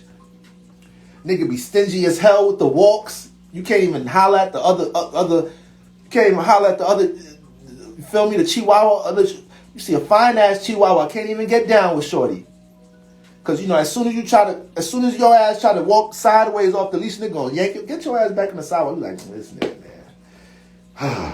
God damn it. The fuck I was doing in my human body. I'm back in the dog. Was I really thinking with my dickhead that much? Was I really that much in my lower desires? I'm really back in the dog body. And I can't even get, this nigga not even let me get no ass in the body. Bitch ass, it's probably because It's probably because he don't get no ass. He don't want me to get no ass. He probably mad because it's so easy for me to just go hump on another dog. This nigga mad he don't get no ass, and now I can't get no ass. All right, I'm. Put me to sleep. Put me to sleep. I'm good. I'm good. I don't even want to finish this lifetime. Put me to sleep.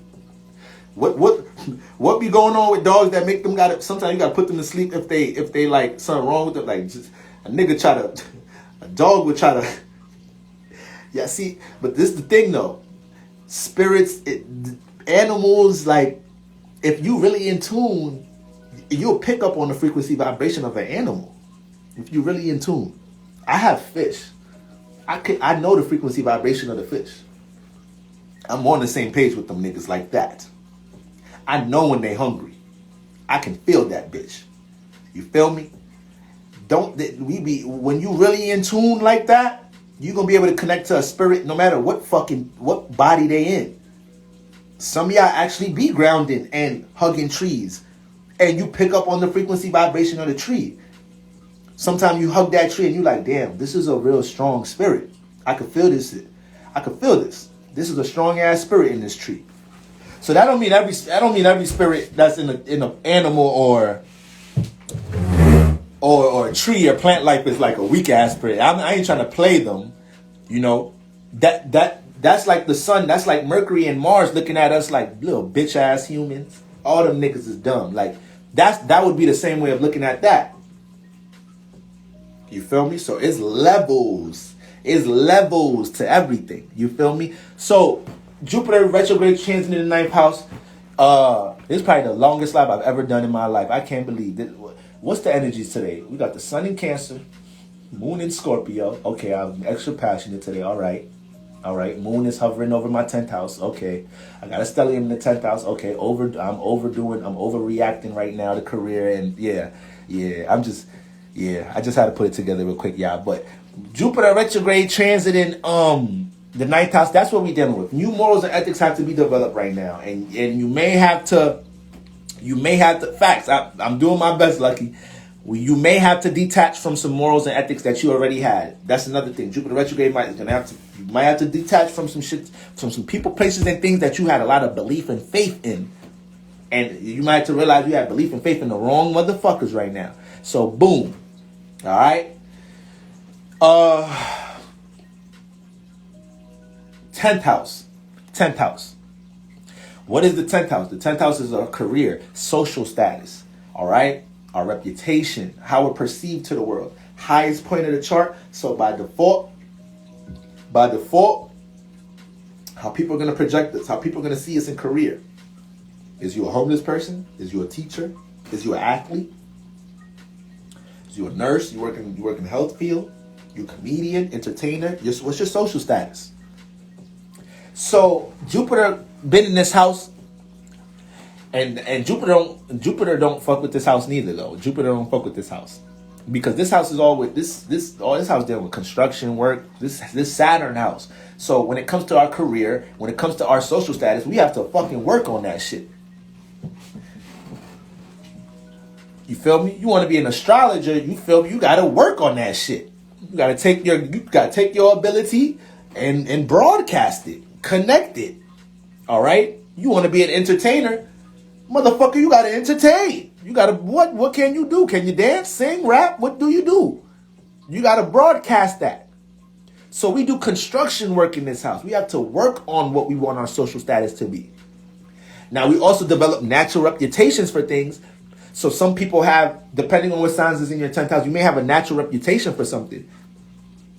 Pisces in this house, people already see you as a teacher. You have a Jupiter influence 10th house. People are going to see you as a teacher. I think one of the last celebrity breakdowns I did on my YouTube and my Patreon was Bob Marley. He got what? He got Jupiter and Neptune in his 10th house. So it didn't matter whether he was a teacher or not.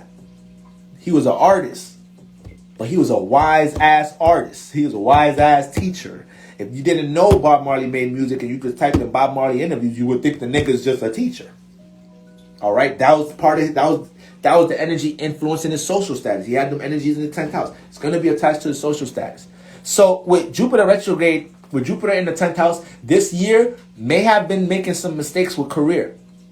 It may have been some things you was real inspired to do career-wise, and then, you know, you jumped into it, but you did it. That's the thing about Jupiter in this house. Jupiter is too philosophical and faith and beliefish in this house. But this house needs practical construction work. You need to put things in order. You need to work on things here instead of just having the idea and the creativity. So Jupiter brought some creativity to this house. There's a certain idea, something that you may have wanted to build this year, and Jupiter added so much faith and belief in this house, and you was running on a high, like, I can't wait till this blossom, I can't wait till I, you know, market this or build this business. All right, now that Jupiter is retrograde, there's most likely some mistakes you made, because Jupiter already don't like to be in this house. So it might be some things you did career-wise that didn't come off the most practical. All right, you ain't doing it in a steady manner. You might have rushed it a little bit, might have did it a little reckless. And with Jupiter going retrograde, you're gonna see like, oh, okay, boom, boom, boom. I know how to rearrange my social media. I like to say social media deal with the 10th and 11th house. So you're about to be like, okay, this is how I'm gonna arrange my social media. This is how I'm gonna put more money into this ad for my business, okay? Or I'm gonna restrict this. I'm gonna stop doing this for my business. The retrograde is about to help you understand all the mistakes and errors you made when it comes to career, and what is it that you're trying to. The 10th house also deals with rising to a status, not just your social status, but how you rise to a status. So you want to see the house lord. Looking at your 10th house, you want to see what a natural house lord is. A lot of people career blossom just off of this house lord. I know I talk about all the earth houses, second house, 6th house, and 10th house. But a lot of people, just by looking at their 10th house lord and tapping into that energy, aka let's say you got Pisces in the 10th house. Whatever house you have Jupiter in, if you broadcast that house, that's you working your natural career energy. You just need to broadcast that, put that shit in the light, expose that shit. Watch career opportunities just without heavy resistance. See, we could do anything the way we could do things the way other people do things if we want.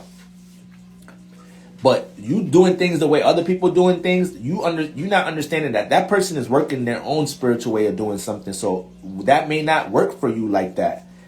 Now, anything you do with time invested, you're going to manifest something out that shit. So you may do something the way somebody else doing something, but if you stay persistent, you're working on it long enough, you're going to get to where you want to get. But when you know your natural energies, you'll understand how to do what you wanted to do, but your way. Okay? So the 10th house lord, wherever the planet that rules that sign in your midheaven is at, wherever that planet is at, whatever house that energy is in, broadcast that. Put it in your brand. Attach that shit to your logo. Make sure if I go on your social media, your Facebook, I don't have to search hard to find this energy. It should be right there in your bio. It should be right there. It should be broadcasted. All right? So Jupiter going retrograde in the 10th house is going to be a lot of rearranging to do with career. It's going to be a lot of things that you're going to understand that you've been entertaining in an unwise way that's been blocking what you're trying to do in career. You know, maybe the way your social circle or whatnot is taking you away from what is you're trying to build career-wise. This house deal with reputation. Maybe some of the things that you're going to realize what adds on to you having a certain reputation. That's something else Jupiter retrograde is going to make you realize. Maybe a certain way people perceive you and you're not really understanding why. Jupiter retrograde is going to let you understand why. It's because you be around these motherfuckers and these motherfuckers got that reputation. So that's why people perceive you that way now. That's why this is part of your social status that way. And now you got to make that adjustment. All right? But definitely new clarity to be gained on how to rise to a status, get that business to grow, what makes sense to broadcast some more now, okay? Everything you're doing business-wise is almost like you already got experience doing it, so it's less potential to make mistakes. Jupiter's going to make mistakes with business in the 10th house by default because it's not doing things practically. It's doing things spiritually and creatively and philosophically. So these people are going to have that aspect into career. They're going to be teachers. They're going to have a lot of wisdom in what they're doing. Real creative with what they do, but sometimes it may take a little time because they go through little stumbles. They take 2 steps up to take 3 steps down because the way they wasn't doing things wasn't as practical. So that's what we're going to be revising as things go in retrograde. Okay? When we look at the workplace and career right now, okay, with Jupiter going retrograde in the 10th house, this ain't the time to be reckless. This ain't the time to not value time management. Your ass will get fucking fired right now. Jupiter retrograde. Jupiter retrograde will make you lose your job during this transit for you to value time management and value this area some more. Like I said, Jupiter will bring harsh lessons. This house already ruled by Saturn. So this house is already harsh. This house is already hard by default. Okay? Because we fucking working, restricting, building, tearing things down. Everything's practical in this house. Okay? So we already dealing with this with everything in fucking career is hard work. That's why we have no other choice but to say, like, if you want that career-wise, you got to work for it. You feel me? 10th house. So that's what we dealing with. 11th house. All right? 11th house. 11th house deals with how we connect to the conscious collective through the intellect. This house dealing with the unknown and unfamiliar. This is how we deal with the public arena, connecting to others in the outside world, technology, social media. This house has way more of an emphasis on social media than the 10th house. I like to say 10th house is the brand, the organization. The 11th house is the actual like association and connecting of the social media. Is the actual communication of the social media and technology. All right. Is an air house. So we dealing with associations, business relationships or whatnot. Okay. So when we get into Jupiter in this house, you've been experiencing a lot already dealing with trying to figure this year. You may have definitely created developed new business. My bad, y'all, my charger on my battery. Y'all may have definitely embarked on new business relationships or associations, new business concepts. Okay. You may have even encountered you may have even been around a new group of people with Jupiter in the 11th house. Once again, Jupiter gonna bring expansion, new experiences. So maybe some people that you've been associating yourself with, you kind of have a new circle a little bit, or you're getting more familiar with a new association, organization, even a new job. With Jupiter transiting, these 10th and 11th houses. Okay, both Saturn ruled houses. So with Jupiter going retrograde in this house, this next 4 months is helping you see how to put these people in order. All these new contacts, resources you gain, new business ideas that you gain, okay? New experiences you've had. You may have had all type of experiences with new and old associates. And now you're like, okay, I gain more clarity on who's on my type time and what I'm trying to build. And I have to put more of a filter on this association. I know I can network with this person. You have to be more wise with how you deal with people. The 11th house deal with the unknown and unfamiliar. So with Jupiter going retrograde, this is not the time to just think that you could just be in any environment all willy-nilly. You feel me? Just by default, you can end up in funny situations right now. Be cautious when you're going places. Have somewhat of your friend bring you somewhere you ain't never bringing. Your friend better give you the rundown of where y'all going. You ain't doing no spontaneous shit. I'm Jupiter retrograde in my 11th house. I ain't just showing up to an unfamiliar environment that I don't know shit about. That's making me spiritually vulnerable. I could get into some shit by default, but it's gonna be a time where you guys are gonna be able to develop new ideas to see how to connect to the collective. All right, you got a certain brand, once again, business concept idea. This is a great time to develop new ways to connect that to the collective. You may just manifest an associate that's gonna help you with that right now. You got to be open to listen and see it, though. Okay? You got to be open to listening and seeing that shit. Jupiter retrograde is about to bring some mentors in our life, or is about to make somebody that has been trying to teach us something and we haven't been paying attention. That person is that is going to be way more bolder this transit. To the point it's going to be like, damn, this motherfucker barking on me. Yeah, universe been trying to use this motherfucker all year to get to your motherfucking ear. But all you want to do is talk about love and hip hop with the motherfucker. Been trying to tell you about stocks all year. Been trying to get you to invest in these stocks since February. You would have been up if you was listening to this motherfucker by then. So now during retrograde, it's like, all right, I'm bugging. My cousin, all right, I don't even want to say my cousin. My cousin's like third house. My coworker or my friend of a friend was talking about this shit and kept hitting me up because they knew I fuck with, this type of business. They've been trying to connect with me, network with me. You got to learn to read that. Be a little bit more open to new opportunities dealing with building with others, okay? That's what Jupiter is trying to expand here, and it's helping you to see the mistakes and the things that you may have not entertained or embraced dealing with networking and building with others when Jupiter been in this house. When Jupiter's in this, like I said, if you had Jupiter transit in this house, you met some new motherfuckers this year. If you got Jupiter in the 11th house in your natal, by default, you stay meeting strangers. Like, this the unknown familiar. And Jupiter expands and brings experiences. So you may meet a lot of strangers. You know, you may work at a job where you're able to develop a lot of relationships with people you don't know by default. Maybe you work, I don't know, you're fucking, you drive Uber. So you always meeting all different type of motherfuckers. If you got Jupiter in the 11th house and you drive Uber, 9 out of 10 times, I know you meeting people that bring shit to you. You probably just be driving and motherfucker be like, hey, you know about this? Yeah, I run this business. Here's my card. Get in contact with me. All day, every day. So like with like Jupiter in the 11th house. You feel me? Shit like that. Probably work in the area where you're able to network, meet other people, expand on shit. Jupiter always dropping gems where it's at. So y'all got to be open to that. Y'all got to be open to what Jupiter was already doing this year. And as it goes retrograde, it's going to bring some of that shit back if you missed it.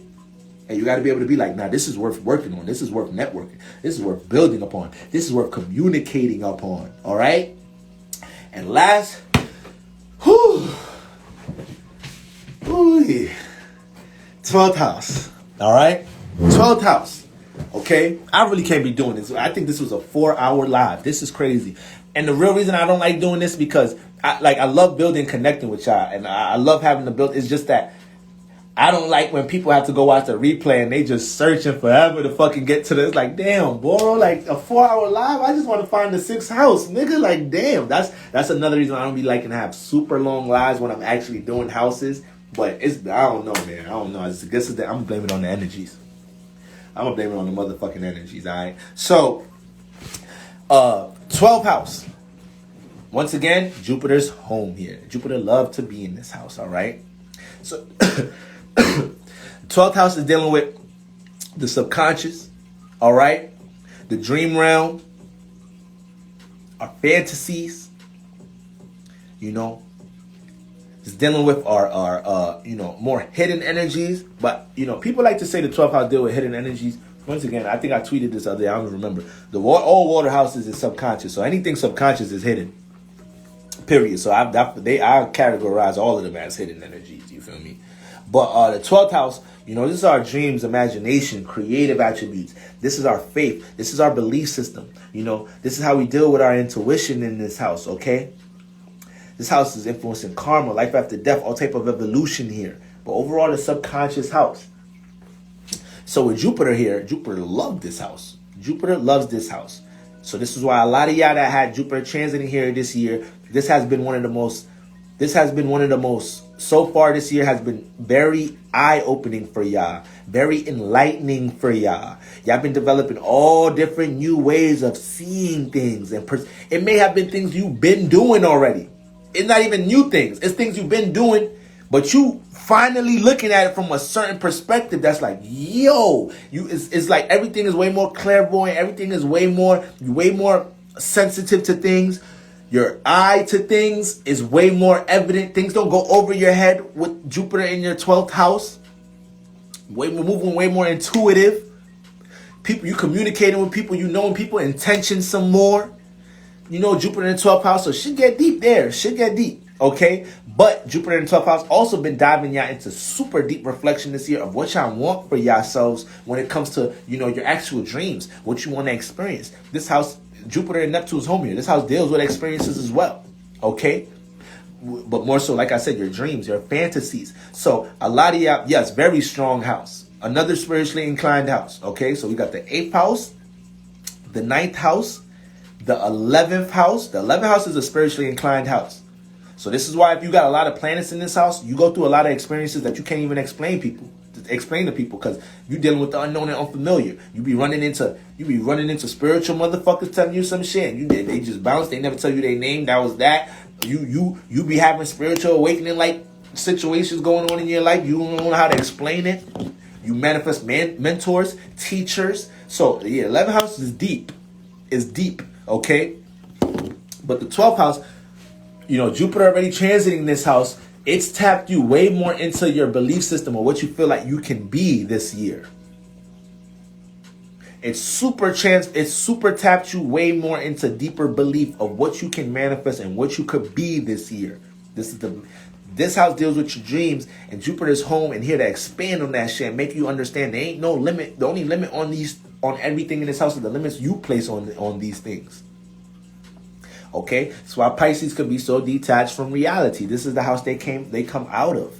So this is why Pisces gonna struggle with reality, because who they naturally are, it isn't dealing with this motherfucking shit. It ain't dealing with this shit. It's dealing with 12th house shit. It's dealing with motherfucking the subconscious, your dreams, the dream realm. Okay, that's why a lot of Pisces by default back in the day, in the mystic times, ancient times, a lot of our Pisces was leading the ways for dream recalling for us. A lot of the top dream recallers were Pisces. People with heavy Pisces energy. All right, sun, moon, and risings, Jupiter in Pisces or whatnot. See, back then, in other civilizations back then, we've got way more, we went through so much different shifts and different civilizations have had their place and in their leaderships. So, we're far removed from so many things because we went through so many different transformations. But, in certain civilizations, when that baby was born, we seen that baby energies. We was like, okay, this motherfucker, this is going to be our next surgeon, our next doctor. This is our next dream interpreter. We knew what we was already. It's like if you're an astrologer or if you're into astrology, period, not just being an astrologer, you're into astrology and you have a child and you understand your child's sun, moon, rising is automatically going to help you understand how to deal with your child. So that's what time we was on back in the day. When we had mystic schools, Kundalini schools and shit, we knew who was what. We knew you was the astrologer. We knew you was the healer. We knew you was the one that was going to have knowledge and wisdom and helping us how to deal with diet and with the body and what we should be eating. We knew you was the one to put things in order. So we knew these things already. By the time you was adolescent, you was already in school. I'm trying to think of what movie or shows they have with like what. I'm trying to think of a movie or show where like motherfuckers is training with their gifts or some shit. I think there's like an X-Men movie where there's a point in time like they all in school or something trying to learn how to deal with their shits. But that's basically how it was back then. It was mystic schools already teaching us how to deal with our shit. Okay? You probably have heavy Scorpio energy. You probably had to go. You probably really had to go to Kundalini school or some shit and really learn how to transform that shit, deal with your heavy ass energies, so you could be a leader for everybody else to show all the people that come, all the other heavy Scorpionic or 8th house energies that come into the world how to deal with their heavy energies, so they don't just get lost in their shit. They don't get buried in their heavy ass passion, and they know how to rise to the phoenix and show the other Scorpios how to do the same. Instead of just feeling like they got to be behind the scenes all the time. They got to move behind the scenes. Now, raise that shit up. Raise that energy higher. You're really a fucking phoenix. Get out that dark. All right? You don't got to stay in there all the time. So, we knew the heavy Virgos we knew y'all was going to be our doctors. We knew y'all was going to be our dietitians. Like, we knew y'all was going to do the surgeries. Like, feel me? We knew the Cancers was gonna have to was gonna make sure they was taking care of the adolescents, or they was dealing with people with the family host. So we just knew what's up. Like the energy was telling us all that shit. But now that Jupiter is going retrograde in the 12th house, okay, there's about to be a lot of things that Jupiter wants you to put faith and belief in that you may lack faith and belief in right now, and you're gonna be forced to have to believe in that shit. Whether it's your friend telling you, motherfucker, if you don't put that song out, if you don't start teaching that shit on social media or whatnot, if you don't start selling this, like you gonna have that friend on your ass. Jupiter retrograde these next 4 months, transiting your 12th house. It's gonna be an influencer. It might be me. It might be me that you know how I just get on this motherfucker, start talking shit sometimes. It might just be me one day. You come on and then I say some shit and you're like, damn, Boro's right. Boro's right. I got too much creativity, talent, worth to just not believe in myself that much.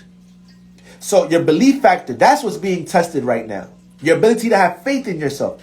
Overall, This energy correlates with the 9th house too, because Jupiter's home here too. But the 9th house I mean, not ninth house. The 12th house, it is a water house. There's a water house here, okay? So something might have to move your emotions to get you to believe right now. Something, you may have to have a friend, family member, somebody say something very triggering to you. Real shit. For you to be laying in bed at night thinking like, damn, I really be sleeping on myself like that? Damn, people keep telling me I can sing. Like, fuck, like, is that really true? Y'all gonna be having them, y'all asking yourself them type of questions. Jupiter going retrograde in the 12th house. So any lack of faith or belief, Jupiter retrograde is here to light a fire on your ass in the 12th house. It's about to shut down every ceiling you might have subconsciously placed on yourself. Jupiter going retrograde is about to emphasize how you may not have took as much leap of faith energy as you should. And by the time this energy goes direct in October,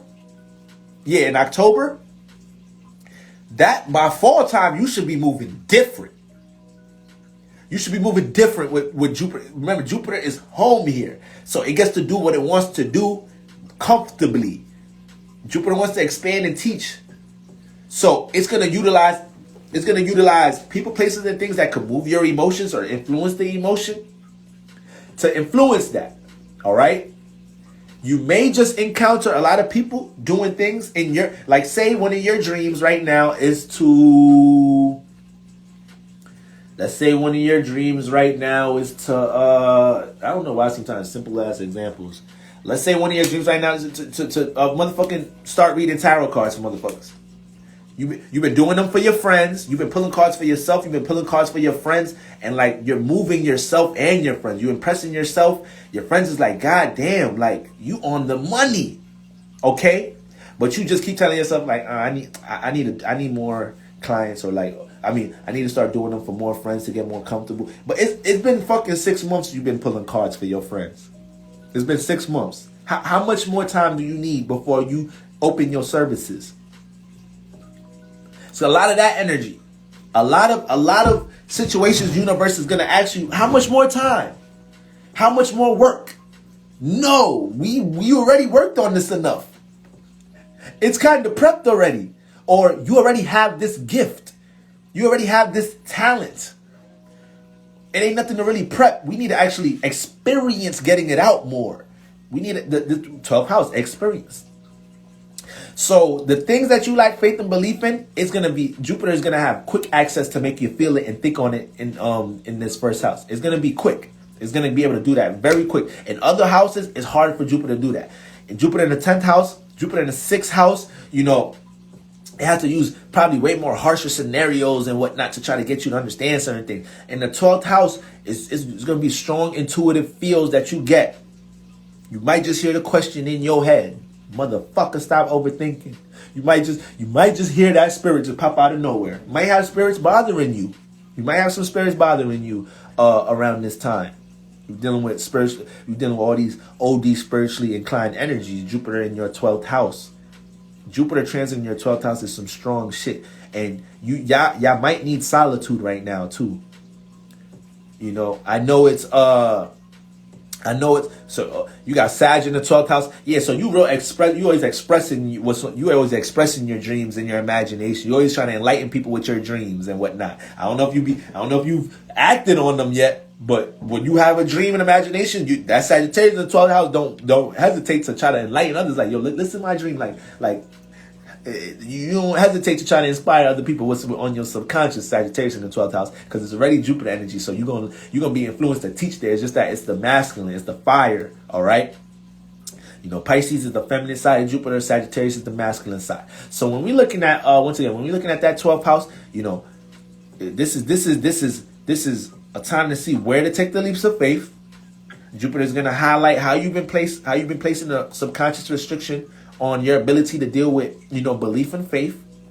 You may manifest your goddamn parent, your child, your partner, your friend, you know, on your ass because you being scary with your talents, with something you do very well. Okay? And it's not even so much about, like, using the tarot card example. It's not even so much about, oh, the services and the money you can make from doing it. You know, it's about you aligning with part of your purpose here. You know, it's about you aligning with, you know, how you're able to connect to the collective. And actually, you know, this, if we jump into a body to experience, if we not doing nothing while we in the body, then if we not experiencing nothing, then we ain't growing shit. So yeah, what I'm doing right now, I'm teaching astrology. I make money from doing this. But ultimately, I'm spiritually growing because my spirit is embracing doing some new shit. I'm embracing pushing out a new energy and growing as I'm learning doing it. Like, that's super spiritual growth. Despite what material comes out of it, okay? The spiritual growth is always going to outweigh the material. When you're doing things, when you're allowing yourself to get, you know, adjusted with things that's unfamiliar, with things that, you know, you're a little shaky, nervous with, all the material things, they'll align the more you have faith and belief in that. The more you keep doing things for the money, universe is about to show you, like, oh yeah, we definitely gonna put a halt on your shit because you just doing that shit for money. You using spirituality for money, or you coming at shit with the wrong intention right now. You're not understanding that you just have a natural gift to help others. You just need to push the fucking gift out. Let us deal with the reality. Let us deal with building a foundation of it. Okay? When I started teaching astrology, I didn't have reading services. I just started posting about astrology. Somebody asked me if I would do readings. Then that was like my sign from universe. Like, okay, I guess I'm ready. Like, so we all have our different journeys, guys. But this is what that very example I just used is what y'all about to encounter. Jupiter retrograde in the 12th house. Somebody may want to pay you for your service, and that's not the time to be like, oh shit, well damn, like, they want to pay you. They want your service. They want your value. And you still underestimate. You still ain't got no faith and belief. Jupiter retrograde pushing you into a whole experience for somebody. It got a person inspired and enlightened and intrigued that they want to connect with you, and you still self-questioning yourself about shit. So this is what that Jupiter retrograde is doing in the 12th house. Y'all got to embrace the experience right now. Y'all got to embrace just getting hands-on right now. Jupiter retrograde is going to help you to understand how you've been reluctant to do that, hesitant to do that, and you need to stop being shaky. You know, you need to take more leap of faith with doing things, okay? Period. I want to start this damn podcast. I know that every week someone asks me if I have a pod or when I have a pod is what? The universe talking to you. Ain't a goddamn thing. Ain't a goddamn thing not for a reason. All right, y'all? Every specific thing. The more you spiritually grow, you're going to understand that more and more. Every conversation you have, every person you encounter. The reason you chose to wear that outfit that day, there's a reason behind that. You may not understand that your spirit was resonating with that color that day or something. You may not perceive it like that. There's a reason for that too. All right? So it should get that deep. But that's what y'all got. That's the number one thing y'all got to understand. Okay, there's going to be moments where the universe is going to try to use that person, place, or thing to help you believe in yourself. And you can't question universe when that shit happen. Do not question universe when that shit happen. Do not ask, is this a sign? If you about to ask, is this a sign? Then the fact that you about to ask, is it a sign? That's already answering your question. All right. So, and remember, Jupiter's home in the 12th house. So with great power come great responsibility, guys. You're on your way to do magical things. Literally magic. If any house dealing with magic is the motherfucking 12th house. You're on your way to doing magical things. All right. If you allow yourself to look at your creativity, if you allow yourself to look at the things you already know stop looking at the shit that you know and you do as average. You have above average talent, or you have an above average gift here, or you have above average knowledge and wisdom here. Just because you're not a master, just because you're not an expert, doesn't mean that, you're not supposed to be walking this journey. I'm still learning from a bunch of other astrologers. Every time I go on Cheryl's live, I'm learning some new shit. And me and Cheryl's, we like that. I think I'm older. Oh no, me and Cheryl's born the same year. We around the same age. So, you feel me? I learned from astrologers younger than me. I learned from people teaching spirituality younger than me. They really ain't they earth age. That's a whole nother thing. A lot of us we don't reflect our earth age anyways. A lot of us is way spiritually older than our earth age anyways. A lot of us spiritually older than our parents. Okay. This is why we clash with some of our parents, because our spiritual nature kicks in here and there, and it offends their spirit a little bit, and now we have these little clashes, relations with our parents. So it should get deep with our family. That should get deep. All right. But y'all already know who y'all be spiritually older than. Everybody that's in this live, just the fact that you in this live, listening to my black ass, you spiritually older than what your age is. And you pick up on it every time you went to school. You picked up on it. You picked up on it more and more around your peers as you started getting older. You knew it. You had strong energy about it when you was young. You used to probably be in your head like, yo, like, I look at the shit some of your parents do and question why they move like that. Like, you feel me? You know, a lot of y'all dated people that y'all are eons spiritually ahead. And it took you to get in that relationship. It took you let me start playing with ball. Sound like I'm farting and shit. It took y'all to deal with that relationship for you to understand, like, damn, I really be settling. I was just in a fucking relationship with a fucking clown. There's no way I should be drained because I felt like I had to teach that much in a relationship. And the motherfucker wasn't even seeking or receptive of the knowledge and wisdom. So we be dating people that we be way more spiritually older than. I don't mind dating somebody spiritually older than me. I don't mind it. Teach me, motherfucker. I need to be around people I can learn from. I want to be around people I can learn from. I be drained. I'm the one doing the teaching all the time. Mother, who gonna teach me some shit? Who gonna show me more wisdom about how to deal with my emotions and some shit, or how to deal with some shit in my life? All right. So, you know, Jupiter in the transit in the 12th house. That's like the perfect cap off for y'all to understand right there. We don't care if y'all experts. We don't care if y'all experts. Just like Tupac said. Y'all know me, I fuck all quotes up, but what Tupac said, he said, I ain't gonna be the one to change the world. I want to spark the mind that's gonna change the world. How you know the percentage of knowledge you got is not about to spark millions of other minds. The most fulfilling thing I get out of teaching astrology and what I'm doing is people reactions or whatnot, or people coming back to me weeks later like, yo, Boro, you don't know how this shit just changed my life. You don't know how much that advice, that I can't ask for nothing. I can't ask for nothing more fulfilling than that. I can't. Business wise and everything, all that shit gonna build itself. But when you're able to use your gift, or you're able to use your insight, or just your above average knowledge for something, like people, that's something. And it's we're humans and whatnot. Like when none of us are perfect, okay. So I'm not trying to insult or put anybody down that deals with insecurities or is questioning themselves about things they want to do. Not at all.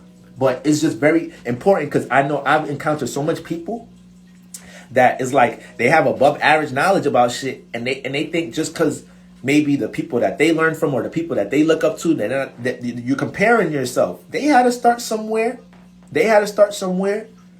So you mean to tell me you got to be an expert to start? How much things y'all started in y'all life that y'all was experts on day one? How many things y'all about to name that y'all was experts on in day one? It's certain things we did on the first time that we was good at. I ain't gonna lie. If you certain things you good as hell in your first time. Alright? But for the most part, y'all get the point. And y'all know I'm toxic because y'all probably read my mind when I said that. But anyways, alright? Jupiter in the 12th house. That's what I need y'all to realize. Okay? And y'all will manifest. Y'all will manifest the external realm using person, place, or thing to get that up out of you. To light that fire up in you. You're gonna manifest that person, that first client this season, for you to go home and think like, oh shit, yo, somebody really just paid me for this. Okay, I guess I should move forward. I guess I should really make this a business. I guess I should keep doing this. I guess I should extend this energy to the collective. All right. So yeah, I know. Just lucky to you, y'all. In the chat, I know Lucky got some things in the works. I don't know, Lucky doing a lot of teaching on her page. We all got things going on, family. We live in the age of Aquarius. All of us got some knowledge and wisdom. All of us got some motherfucking, all of us got things to give off. Okay? I don't care. Some of y'all been sitting on YouTube ideas, or you got Jupiter transit 12th house. It's time to start moving towards that. Okay? Starting to have more faith and belief in that. Stop comparing and contrasting yourself to others. That's always gonna play out as a detriment. It's always gonna play out as a detriment when you get into that comparison energy. It's the most negative. I don't even watch other astrologers no more at this point. I do it purposely, okay? Because I'm trying to craft my own shit. I don't want to sound like nobody else. I built up basic knowledge and information. Now that all this is my personal shit. Like, this is like, we got to pick up gems where we can, but it gets to a point where the student got to understand that, all right, the teacher can't come with me. They can't come with me no more. Like, this is the point where I got to walk by my fucking self. This is the point where I got to learn from my own experiences. This is the point I got to take leaps of faith and know that it is whatever's about to happen is going to fucking happen. And how much times have y'all took leaps of faith and universe really let y'all fucking crash and fall all the way? They might have let you stumble a little bit. Son. But your ass, did you die? But did you die? So, I can't think of a time in my life I took a real leap of faith to something and something bad happened. The worst thing happened was I learned something. Ain't nothing bad about that. Ain't never nothing bad about learning some shit. All right. So, family, y'all are fucking real ones. Okay. Great build tonight. I hope everybody that watches this after, I hope they don't get irritated trying to find their houses. I hope there's a Virgo spirit out there that throws some timestamps on this. Motherfucking Mercury and Virgo Sun Moon Risings will come on this reading like, goddamn, horror with this 4 hour. Can you hand me that pen and paper, that notepad over there? Yeah, let me just go through this right now because I know everybody's about to have a fucking headache watching this shit. Virgo Sun Moon Rising will come and take responsibility out that motherfucking just help everybody else. All right? A Pisces Sun Moon Rising too. Pisces, yo, that was probably these are the top 3 signs that do timestamps for motherfuckers. Virgos, heavy Virgo energy, heavy Pisces energy, all right?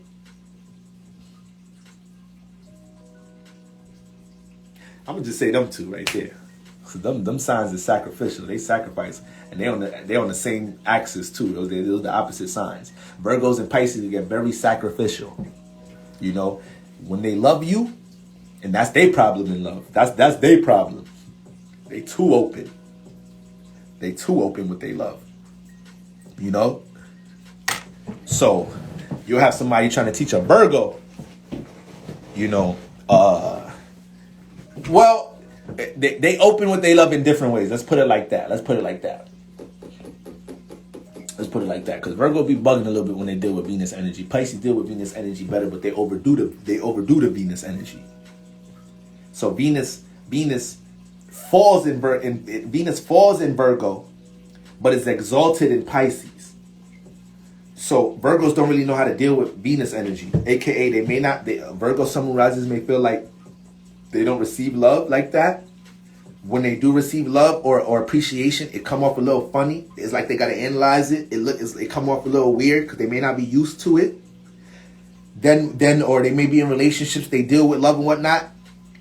Because they're not used to it, they feel like they gotta work on it a lot, and they kind of start forcing it a little bit. So Venus, Virgo's gotta learn to deal with that Venus energy. Pisces overdo this shit. Pisces, y'all overdo Venus. Me and Taurus, Libra, us and Taurus is we just the natural forms of Venus, all right? Virgos, y'all the fall of it. No, y'all the debilitation of it. Aries is the Virgo's the fall. Aries is debilitation. So Virgos and Aries and Scorpios, they don't know what the fuck they doing when it comes to Venus energy. They got a lot to learn. All right? Us and Taurus, Libras and Taurus, we know how to deal with it. But we could get manipulative with it because that's our energy. We know how to use it. All right? So we got to learn how to be balanced with it. Be in higher energies with it, with our ruling energy. Your ruling planet is your power. Okay? Pisces, y'all be overdoing Venus. Y'all give too much love. Y'all give too much love. A lot of issues in your relationships gonna come out like that. You being too open. You know, you reciprocating energies to motherfuckers who ain't reciprocating that shit back. You feel me? So, y'all gotta niggas of service. Who said that? Niggas of service. Virgo rising activated like a motherfucker. So you got that balance, baby. You got that balance. All right? Pisces moon, Virgo rising. So it's like you understand what love is, but your personality don't let up with that shit. You understand what the love is. You understand what true connection, harmonious connection is. You understand what is it to truly value somebody else's input, emotions. You know how to feel for other people. But your personality won't let that shit go over your head, though. Your personality, that Virgo rising in the first house will be like, I know I'm in love, but I ain't just letting my guard up out this motherfucker. Like, I'm going to let the love flow, but every once in a while, we're going to have a checkpoint on this motherfucker. You know, I'm going to test the temperature of the water, make sure the love is still at the same temperature it was when it was started and shit, if not better, if not more cool, calm, and collected. So, yeah, if you got the Virgo and Pisces in there, you got the, you got the balance going on because you got the fall and the highest point of it. So it meets in the medium, it meets in the gray area a lot of the time. All right? You're able to feel the love, understand it. You know it's love, okay? But it's like, no, I'm still going to do my checkpoints on this motherfucker. I ain't fucking around with y'all. All right? So family, I love y'all. Y'all already know what it is. Most likely I'm hopping on tomorrow to go through Cancer, Cancer Sun. I'm actually glad we went through all these, you feel me? Because I didn't really want to come back tomorrow and do the second part because I really want to do Cancer, Sun transiting the houses, okay? So, yeah, we're going to get into that, but I'm definitely going to get on the live earlier tomorrow, like word to everything, if not around 6, 7 o'clock, and we're going to get through these energies. Remember, Cancer is only, well, it's 1 degree now, all right? Just moved into 1 degree from 0 degrees. Still cusp energy, okay? And then Wednesday is going to be 2 degrees, so this bitch ain't hitting 3 degrees until Thursday. All right. Wait, what's today? Yeah, today Monday. Facts. So, well, it's Tuesday now. Damn. So, my gym partner, we supposed to get a 2-a-day in today. We supposed to work out tonight. I told that nigga like, yeah, I'm about to go on live. I should be done by 10:30. He was in the live too. He's like, this nigga be lying. This nigga talk too fucking much, man. Can you just go through the energies and that's it, bro?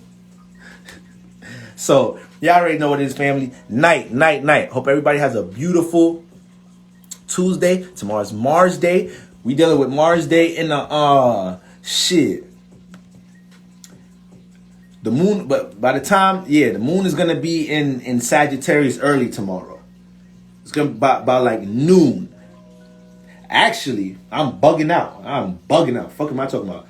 By like 10 o'clock, by like 10, 9 o'clock, the moon is in Sagittarius tomorrow. So we got the sun in a Jupiter influence sign. Remember, Jupiter influences Cancer, is exalted in Cancer. And then we got the moon in Sagittarius. So this weekend goes from us connecting to how we feel about things and possibly expressing how we feel about things to others, possibly in a passionate way. We may have did that in the next 2 days.